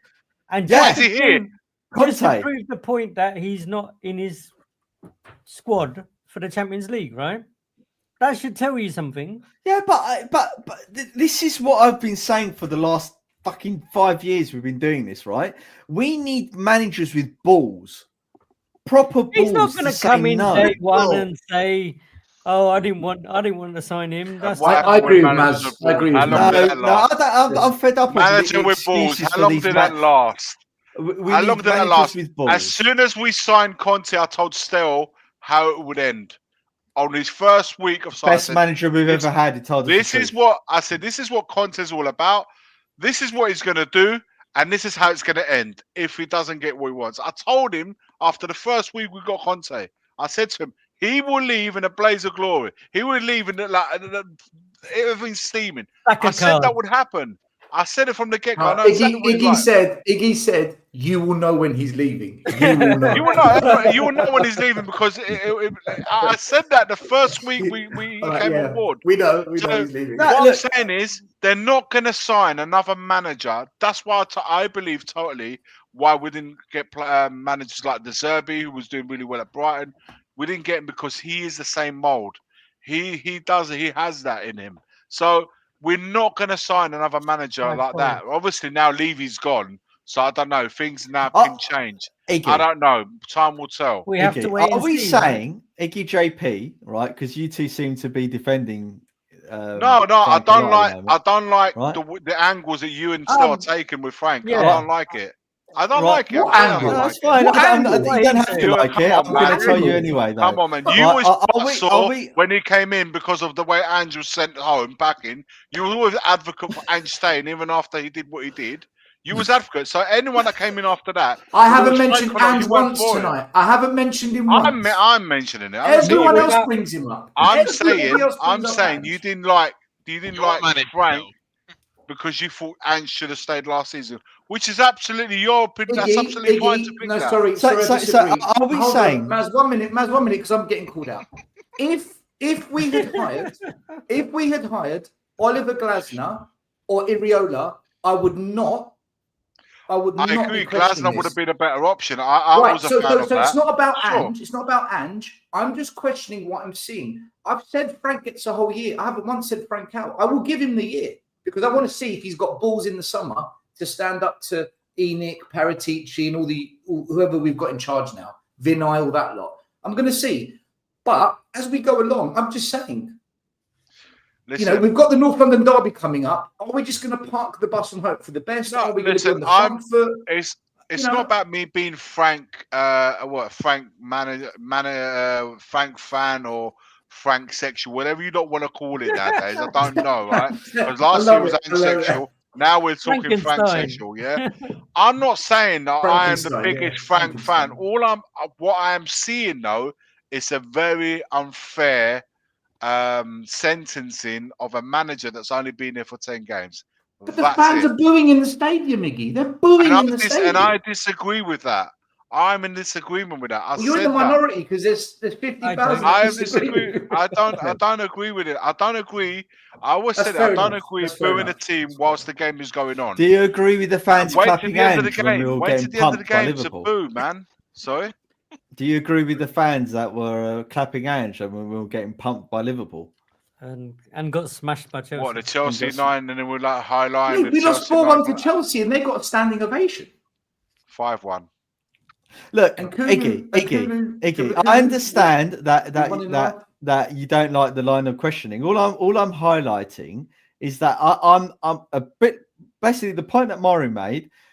Where is this energy coming from? Sort of backing him, right? Like I'm judging him by what I see, right? I've given up now on blind backing anyone, right? I'm just going to judge it as I see it, and what I see is Frank rolled over, right, or panicked by or was part of the group that decided to bring players in that were either injured or crap, right? And that, for me, is unacceptable. And one of the reasons why we're playing crap football is because we've got no good options up front.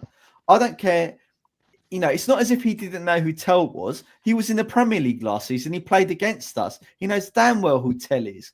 But you know, for whatever reason, he said he's a very good player that can be versatile. I'm not sure what player he's seen for him to think he's a very good player. Certainly, most of the fans aren't seeing it, apart from an odd few. About Tell. So do you feel like this team should be doing better than what they're doing right now? I'm gonna say this. No. Well, all I'm saying is that we needed a hell of a lot more in the summer. For me, Frank should have. And if he did, we don't know, and I'm speculating. Exactly, we don't know, so we're basing it on... but we're here to speculate. We don't know. We're not in the club, so we have to speculate. We can speculate that he did tell the club they wanted more. Because we've only been... We don't know. We've been only up for 2 weeks. But we've chosen to stay. We've only been up for 2 weeks. And I said this last week in regards to the Chelsea game. Because other than that, with Frank... I'm just watching this first season. The one thing, and you guys know I'm consistent, and I will be that with every manager that we have. I don't care the quality that we have. I don't care the squad that we have. But what I do expect our manager to instill in these players is to fight. And that's what upset me against the Chelsea game. So when I'm looking for the Arsenal game, yes, they have $1 billion roster, but they are rivals. There's losing, and there's losing with dignity. I just want to see us fight when we get to the Emirates. These are our hated rivals. These players, they know that. I want us, if we can't win that game, which is expected, but at least to have a pulse in that game, to at least be able to fight, to be able to be creative. Okay, surprise them with a back three. You know, do something to show that effort. Because what I saw in the Chelsea game and some other games where we are completely dead, absolutely. And so for me, I want to see that. And I've been consistent with every manager, as long as I've been streaming, in the games where I feel that we were dead on arrival. And so... Do you guys... Do you not think then that it's not just the manager, because the manager can say to them like it's an important game and things like that, but at the end of the day the players go out there on the pitch, and if they're not willing to fight, put their sort of Danny, you bring up a point. This is what I'm saying. Exactly, Iggy. Exactly my point. Danny, I get what you're saying. The only counter to that is when I was watching the Chelsea game, I'm looking at the body language, and maybe I'm more of a fan of a Jose, Conte, type of a coach. There's other coaches where or even Luis Enrique. Come on, guys. Even they see their players, they're dead. I'm looking at Frank. I complain about Ange going like this. That was in the Chelsea game. That was Frank. He was Ange, just sit there. No emotion. Do you know what the issue was? When that starting lineup came up, I sit with 3 other people at Spurs. They don't do YouTube. They don't do all this online stuff. They go to the games and that's it. And I got a message from one of the guys saying to me, "Why are we starting with 4 centre mids? Bergvall, Son, Paulinho, and Bentancur. So why are we starting with all of them?" And as the game played out, it showed. So I think it's things like that where fans think, "What are we doing?" Well, I think as well. I'm going back to this, right? Not my opinion. That was his opinion. I think the fans have forgotten what it was like in the summer. We signed Kudus, everyone was on a high. We get Paulinho in early, everyone's on a high. Then we get Kulu and Maddison. Well, Kulu was already injured. Maddison picks up the injury. Then we had about 6-7 weeks to sign players for the club to go out and spend extra 10 million on Eze or an extra 10 million on Savinho from Man City, etc., etc. And what did we do? We panicked at the end, as Danny said, and got Mawani in, right? And we lost out on Lookman. And we got, Xavi's a good player. I really like Xavi. But we just did too little. And Frank was the manager during that period. Now, it's not totally his fault. It might only be 20% his fault or 10% his fault. Yeah, but I'm judging the whole club and Frank at the same time and in that moment. And I feel that what we're seeing now is sort of a byproduct of what happened in that summer, where we didn't go balls out and back the manager. When Andrew's bloody manager, we were spending money on crap players like no business. But the fact that we also bought a lot now, and there has been a change at that high level, we have to wait and see what happens now, right? Exactly. We have to wait and see what happens. Yeah, no, I agree. We know it's crap as it was. That last transfer window was totally Levy in charge. And if he wanted to spend or didn't want to spend or didn't want to pay high wages and all of that stuff, all of that and all that authorization and authority would have come with him. No, fair point. And now that that's gone or that barrier's gone, we'll see what the next barrier is. It's fair point. Do you know what's got to stop? When everyone can see a player is shit, we don't keep them. Gassing him up. We saw Werner was absolute dog shit for 6 months. So all right, we'll keep you again for another year. Re-signing Ben Davies at the start of the summer window was a disgrace. Absolute disgrace. The first player we signed this summer was Ben Davies, who hasn't even kicked a ball yet.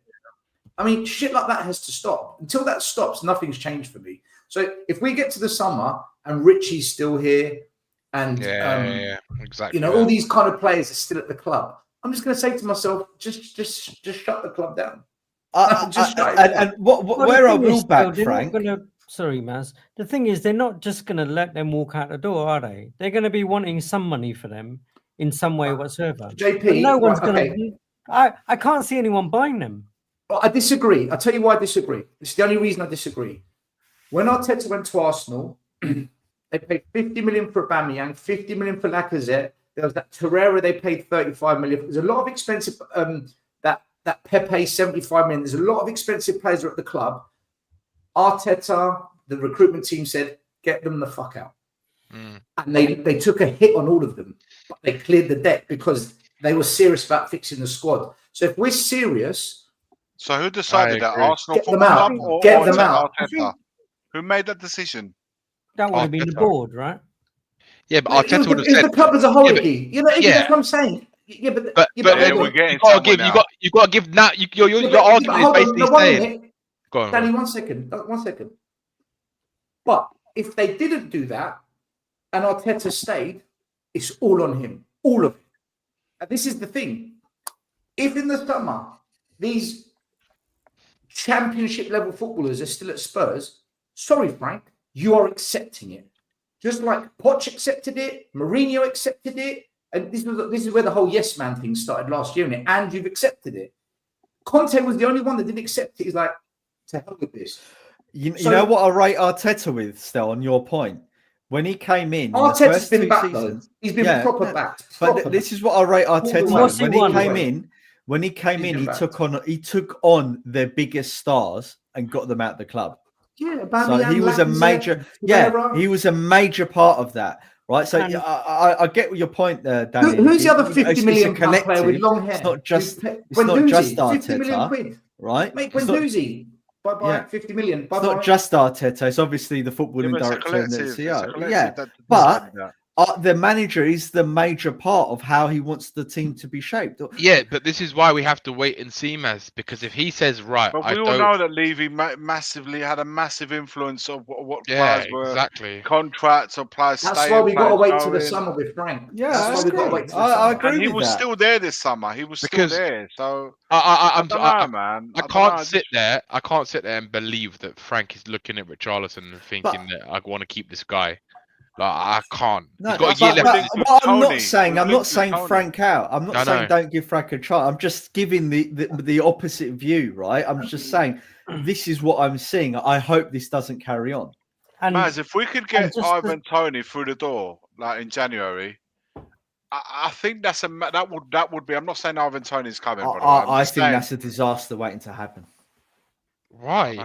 Why? How. I think Because he's a better because striker he's than been what- out of the league for what? Is it a year or 2 years now? I guarantee you, he was He's scoring more goals. class. I Yeah, but he's guarantee you, gonna come Maz, he will back score and he's more gonna be- goals than Richarlison. Yeah. Look, I'm not saying he's not a good player. All I'm saying is I'm not convinced he's just going to come back and be firing like we think he is. The only thing I wanted to say to Stell was it's really good that Arsenal got rid of all those players, and it's really good that they backed Arteta with 800, whatever it is, £1 billion worth of money. Won absolutely fuck all. Exactly. So put some goddamn respect on Ange Postecoglou's name. What a waste! Don't diss the man who That's- delivered. That's why those. That's Stell's why that manager. decision was a load of crap. Waiting all comes. show to do that. When I call him out, No, it's no, like JP, look, jokes aside, you're spot on. That's why, if he doesn't deliver this and summer, how many he's times gone. did he also He's come gone. close to getting sacked? Arteta is That's gone true. this summer. He's gone if he doesn't lift a major trophy. Arsenal fans will hound him out. 100%. He'll be Yeah, gone. Maybe this if they year for kept- sure. Maybe if It's they just- kept Yes, Pepe but and no. if they kept Guendouzi and stuff, they would have won something by now. What if they would have only won win a League Cup?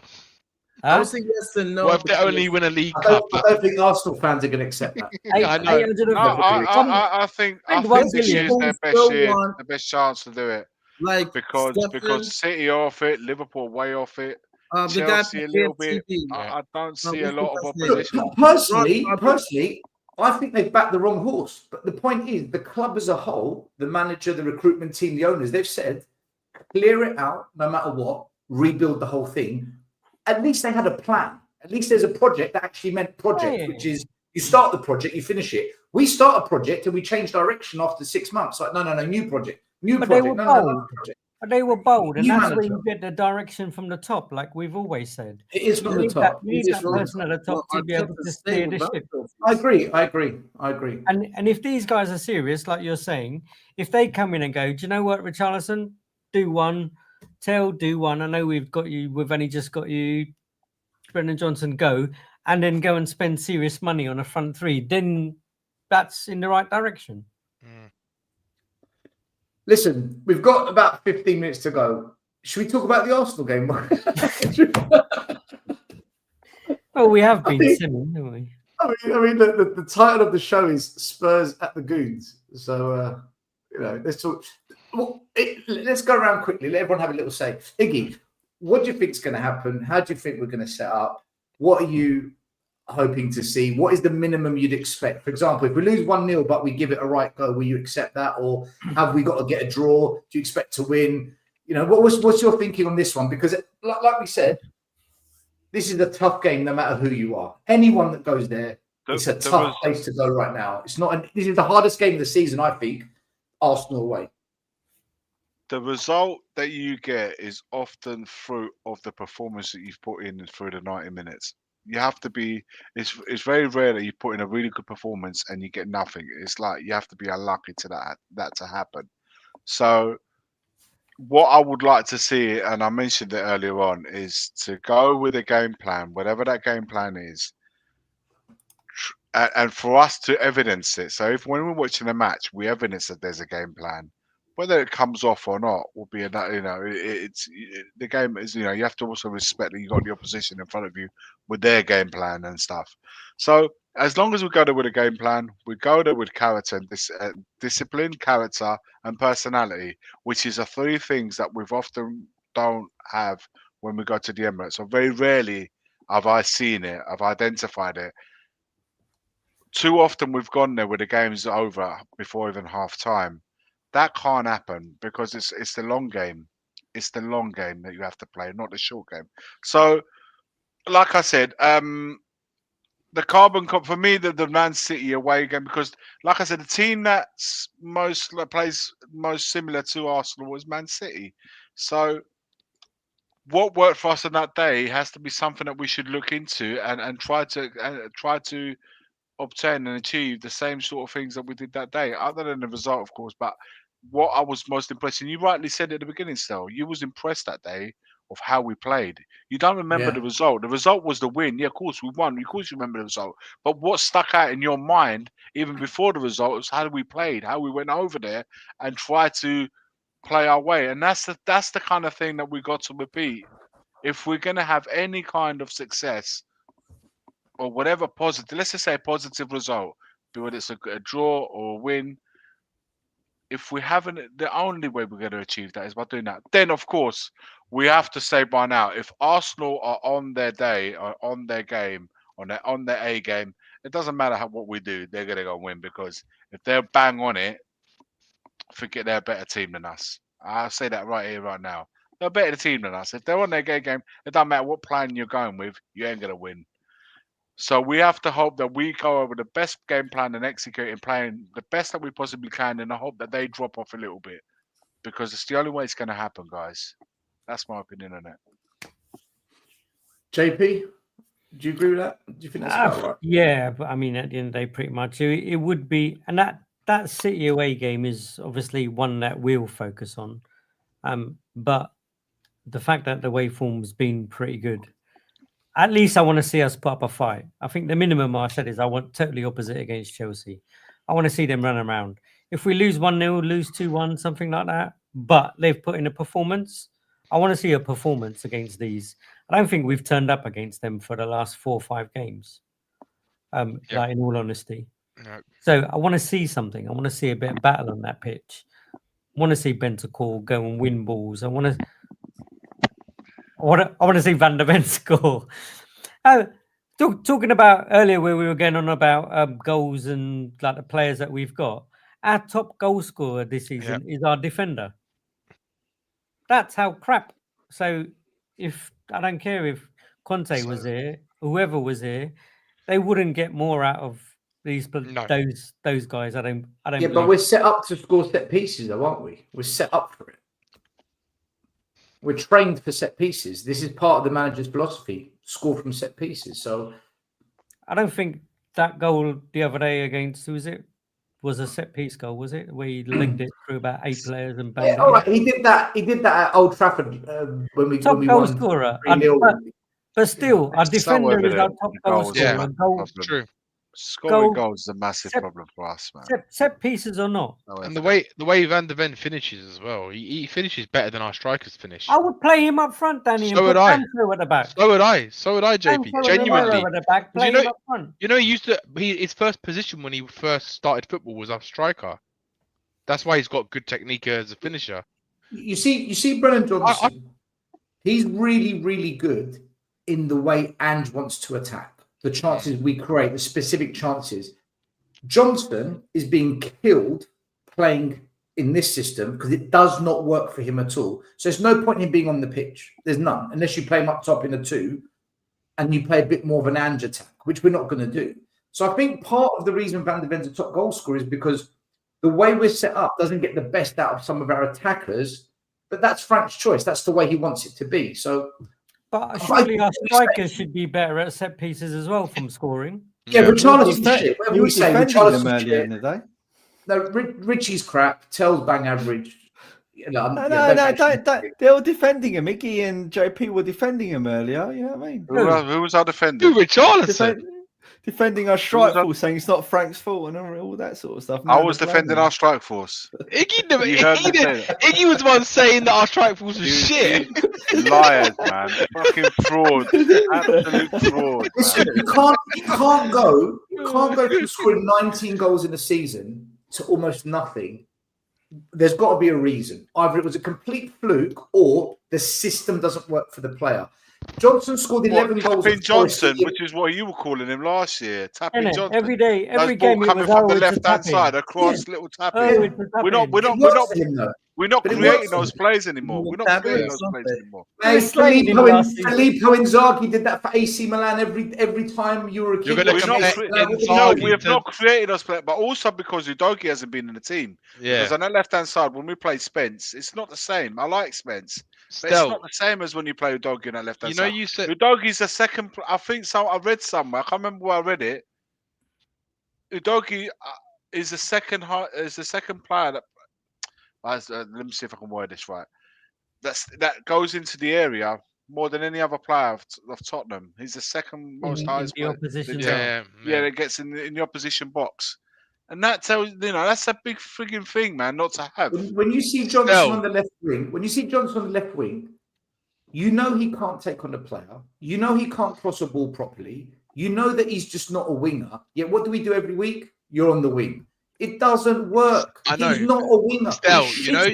You said Johnson scored 11. Was it 11 Premier League goals?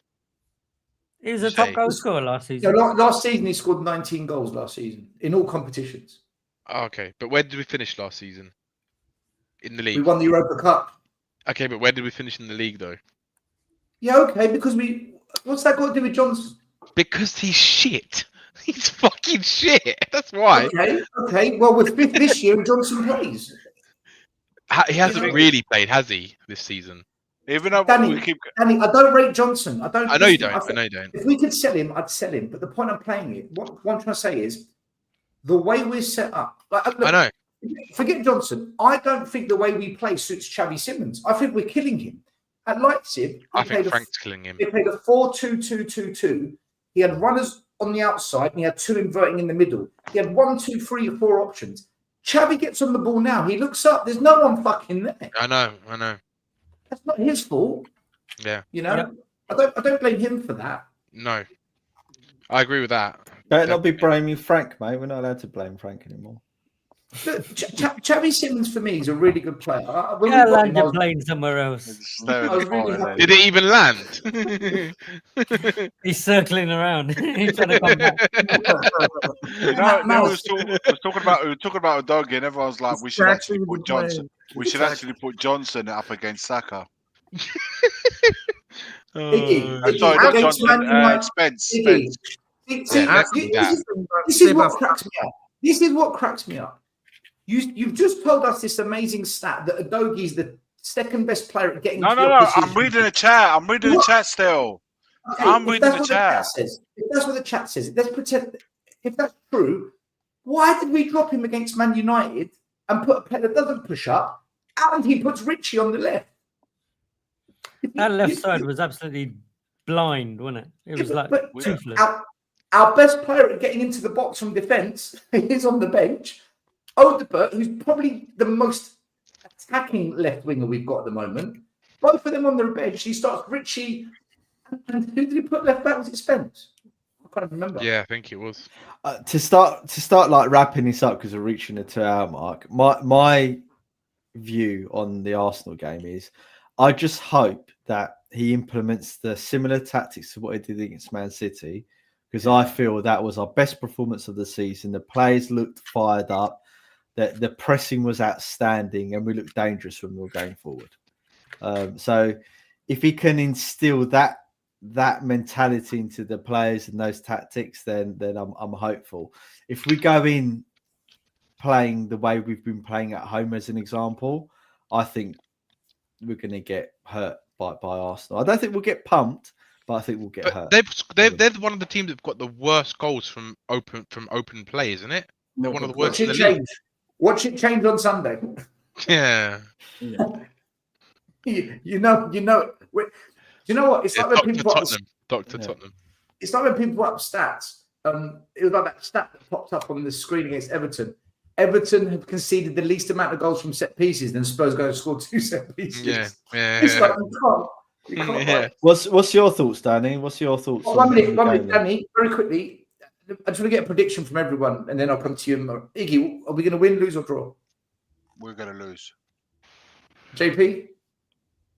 2-1. Win, lose? Lose. Naz? 2-0 Arsenal, unfortunately. What a positive channel. Danny, what do you think about the game?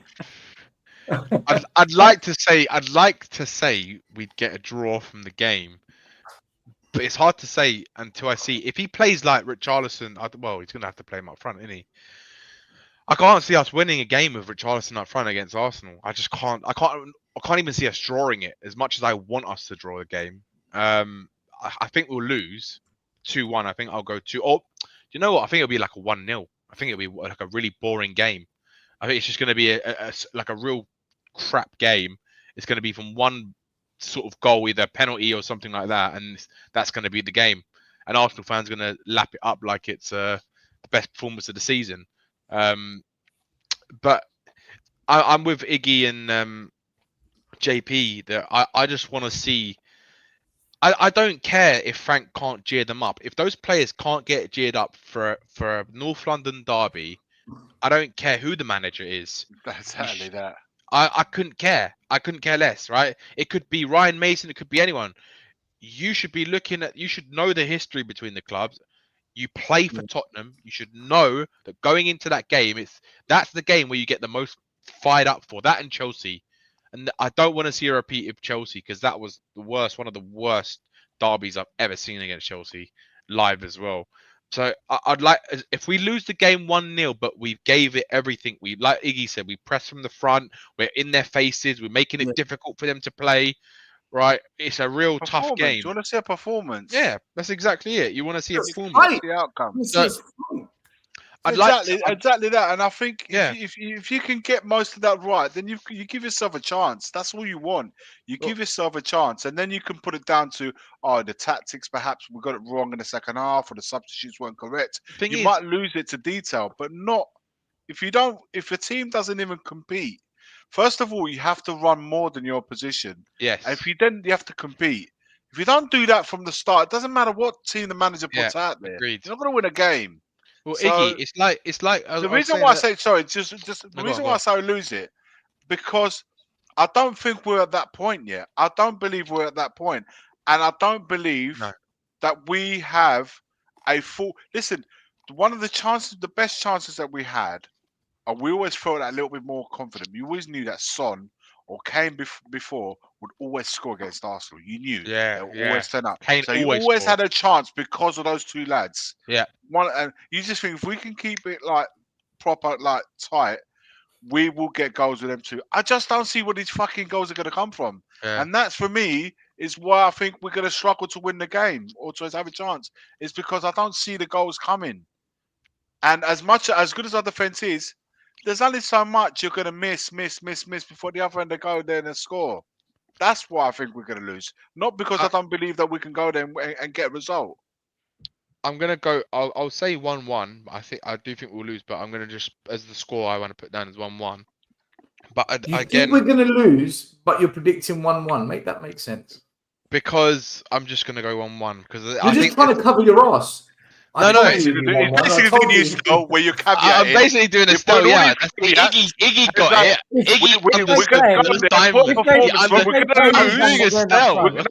We're gonna go there. No, this is what Stell does. This is what Stell does. We're gonna go there, perform. However, we're gonna lose. But if we can't do that, then we're gonna get a win. I haven't even given a prediction. Let's do it. I'll wait for it. I'll wait. I'll go 1-1. I'll go 1-1. Right. I'll go 1-1. Are you sure? Yeah, I'll go 1-1. But I was gonna say, I think like we've got a good chance. I think we have a chance to draw, not beat them. We will not beat them at all, because I think them losing that aerial threat, and also the fact that we do seem to play better away from home this season. I think there's like a kind of more ethos in the team. I think there's always a chance they can fight a little bit more away from home. So We'll we see what can win or lose that game. Yeah, basically. Let's go tomorrow. Go Very with that. quickly, John George, why are you lying? This is absolute bullshit, brother. Arsenal have only conceded one. Oh, conceded. Sorry, no, you're right. Beg your pardon. I take it back. I read it wrong. What did you I'm think so he sorry. wrote? What did you think he wrote? I thought he said they've only scored 1 goal in 8 games at home. I'm like, really? No, he's right. He's right. Man. You're spot on. You're spot on. Sorry, I take Maury? it back. I'm gonna say this with conviction. Couple of things coming into the game. Gabriel being hurt is a big miss. Saka has it since his injury. Quality player, but he hasn't been the same. You know how many assists he has this season? 0. There you go. He scored 4 goals, 2 of them penalties. Yeah. Saka has been the same, and if I'm frank, I'm assigning Spence to be on him like white on rice. Yeah. You know Saka's going to score a hat-trick now, they said that. Yeah, I know. Yeah, that's what I'm saying. But Oh, this what happened.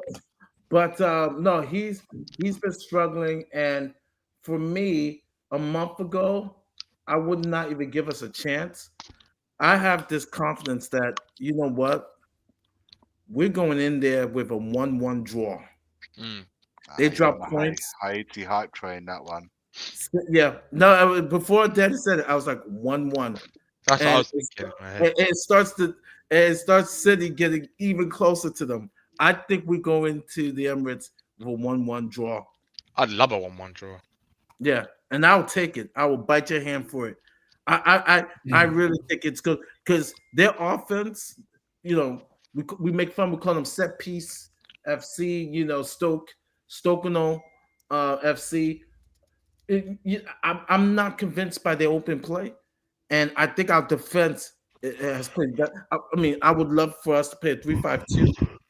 I think our defense is going to do a good job on them because I'm not convinced by their offense. I'm just not convinced. And so I think we can nick a goal. Van de Ven, set piece. Gabriel's not there. We score 1. They score 1. And we leave out there with a point. I'll take it. 1-1. 1-1. Right. No caveat sitting on the fence, what Danny and Iggy were thinking, right? We're going to go there. We are going to be absolutely abysmal. It's going to be a dog shit performance. We're going to hate every second of it. It's going to be one of the worst games you've ever seen, and we're going to walk away with a point somehow. I don't know how. I don't know who. We're going to walk out of there with 1 point after putting in the most hideous display other than Chelsea. We're going to somehow walk away with a point. Totally undeserved. And we're going to spend all next week arguing over result versus performance. All next week, all the YouTube channels. That's what's going to happen. Yeah. That's exactly what I think is going to happen. I'll take that. So, I'll take that too. And on that note, I'll take it. I'll take it. If that's what we're going to argue about next week, roll it already. Roll it already. But I agree with Iggy, though. I agree with Iggy. If we don't win a performance and we lose, no. I'm not having that. If we don't put in a performance and we lose as well, no. It really does come down to what the performance that we put in. I think that's what we're all waiting to see because we were so. It wasn't even a result against Chelsea. We keep going on about it. It's the performance that we put against Chelsea. Newcastle away, knowing that was, had a good chance. I said I would take losing the next 2 Premier League games just as long as we get through at Newcastle. We lost that and put in even worse performance at Chelsea. So for me, it's all performance related, all performance. And the last proper performance that we put, I know we done well against West Ham, and you can only play what's in front of you. But we went there, we won 3-0. It was convincing. It was easy. And then Man City performance, and that comes with a game plan. That comes with a belief. That comes with going there, starting the game well, getting your first touches out of the way, making sure you're nice and tight, making sure you hurt teams when you attack. All these things have to be put into place, and I hope that in this time that we've had off, that we go there with a game plan. Then if the opposition are better, we will sit here and I'll sit here and I'll say, do you know what? The opposition, we're better. But as long as I see that, then that is what gives you the chance of getting the result. If you don't ever put that, then if the game is done and dusted, I'll be chatting to you guys within 20 minutes of the game. I will tell you, you know what? This is I'm sure we'll chat on the day as well. But without performance, we do not have a chance. Yeah, you need the high vis. You need the high vis. And on that note, Listen, we've actually got to wrap up because the 2-hour limit comes. And I just want to say one 10 thing. seconds. Amari, we have to end. We have to end up with that. Go on. Yeah. Who cares? Go on. I'll just end it quickly. The international window just ended. I know there are those who believe club over country, and I'm gonna say this: we all love our clubs, but it's nothing like country over club in the sense of right now. I barely got sleep. Went to work. Haiti in the World Cup, first time in 51 years, the tears. Then I have friends from Curacao, who, the smallest nation in the world, they made the World Cup. Then you look at Scotland and how they got into the World Cup, right? You take your rivals, Rangers versus Celtics, their fans are hugging each other because they're in the World Cup. You look at Ireland, I'm telling you, there is nothing like country football, your nation football, in regards to the World Cup or your Confederation Championship. I'm not talking about the Nations League, and I still consider that as a friendly. I'm talking about the serious nation competitions. There's nothing like it. It puts Real Madrid, Barcelona fans together with Spain. It puts Arsenal, Tottenham fans together. If England, Mari, I prefer club football. If I'm honest with you, I actually prefer club football. And I respect that. It can, in my opinion, it can never trump country football. It just cannot. There's just a celebration. There's a type of the togetherness that it brings people. Mari's got off on one, man. This is quick. But still, just to say, right? There was 10 seconds left. Still,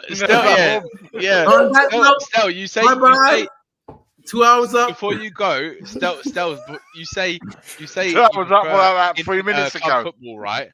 But you haven't experienced what Iggy's experienced, which is your international team lifting a World Cup, multiple World Cups. I was in Portugal when Greece won the Euros. Yeah, but it's not the same as the World we've Cup. done that as well. In England at Wembley. Oh, bro, for Greece to win the Euros, I know 2,500 to 1 outsiders.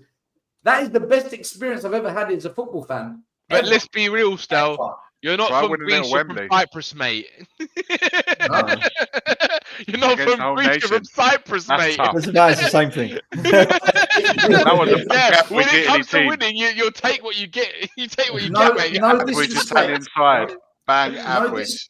No disrespect to Haiti, right? No disrespect. But they've opened up the competition and made it so easy for so many people to qualify. Cyprus still couldn't do it. We still couldn't qualify. I agree. And anyway, Mari, on that note, let's end it. Haiti got there before Italy. Yes. I can come out swinging, but I think Danny covered it, man. Euros done it. World Cups many times. Do you know what? I have to say. When do you all do that? When you experience that? Yeah. I could be sitting at another 3 World Cups and I still want to see you lot doing it. I don't know what to say, man. I have to say, when Italy won the Euros at Wembley against England, and we were doing live streams, and we had, all sorts of people were on the channel, and when people tried to fire shots at Iggy, in the background he had the Italian team kissing the trophy at Wembley, and he just leaned back and looked at it. He didn't even speak. He just went like that. There it is. There it is. Whoop, there it is. Such a wind up. It just winding everyone up. Maybe one day, guys, you'll be able to see that trophy being lifted up in the air. Just not today. I'll never forget it. When people really tried to come for him, he'd turn his camera off, and it was the picture of what was his name? Chiellini pulling back Saka by the neck. Oh, still sore about that. Still sore about that, man. You were brutal, Iggy. You were brutal, mate. You were brutal. They were cussing him, saying like he should have looked up, mate. What do you want him to do? Go on a foot race with a 20-year-old? Behave. It was quicker for him to grab him back than to go on a foot race with him. I was going, oh, go on, mate. You go for a little run. Go on, I'll come with you. He's 37 against a 20-year-old. Of course, he had to bring him back like a schoolboy. So, anyway, enough of this international rubbish. But I'll just say this for IET. For those who do not know, if you know world news, this country in the last 10 years have gone through a devastating earthquake, a devastating hurricane, a presidential assassination, anarchy, fighting gangs currently as we speak. But the gangs stopped fighting because of the Is this like a GoFundMe speech? Have we got to donate or something? Yeah. No, they've stopped fighting. In some countries where they have violence, even Mexico, when Mexico plays, like the cartels don't do crimes, or like that tells you how much World Cup qualification, World Cup football, how important it is that even criminals will stop doing crimes because of the game, the competition. So I love it. And I'm excited for next year. Oh, I know I like to show off, mate. I like to show off, mate. Argentina and Haiti, baby. I got to wait till March, but thanks. And Yeah, USA. cheers. But Yeah. Listen, we're off. Thank you for watching. Like, subscribe, hit notification bell. We'll be back next Wednesday. We might have some videos coming out in between the Arsenal Sunday. game and Wednesday. We'll see how we go. But Emergency stream on Sunday. Emergency podcast Monday night. Is will Frank work getting on- sacked? Yeah. Leave you out. I will work on a video with pre-game video with Stefan to upload. I will work on. Oh, that's not going to be biased. That's going to be really balanced. A lot of shit to talk about. So a video. Look out for that video. It will be uploaded. All right, people. Take care. Look after yourselves. Enjoy the weekend coming up. Big up, everyone. Try and stay safe in the cold weather. We'll be back next week. Latest beats. Later. Big man thing, bro.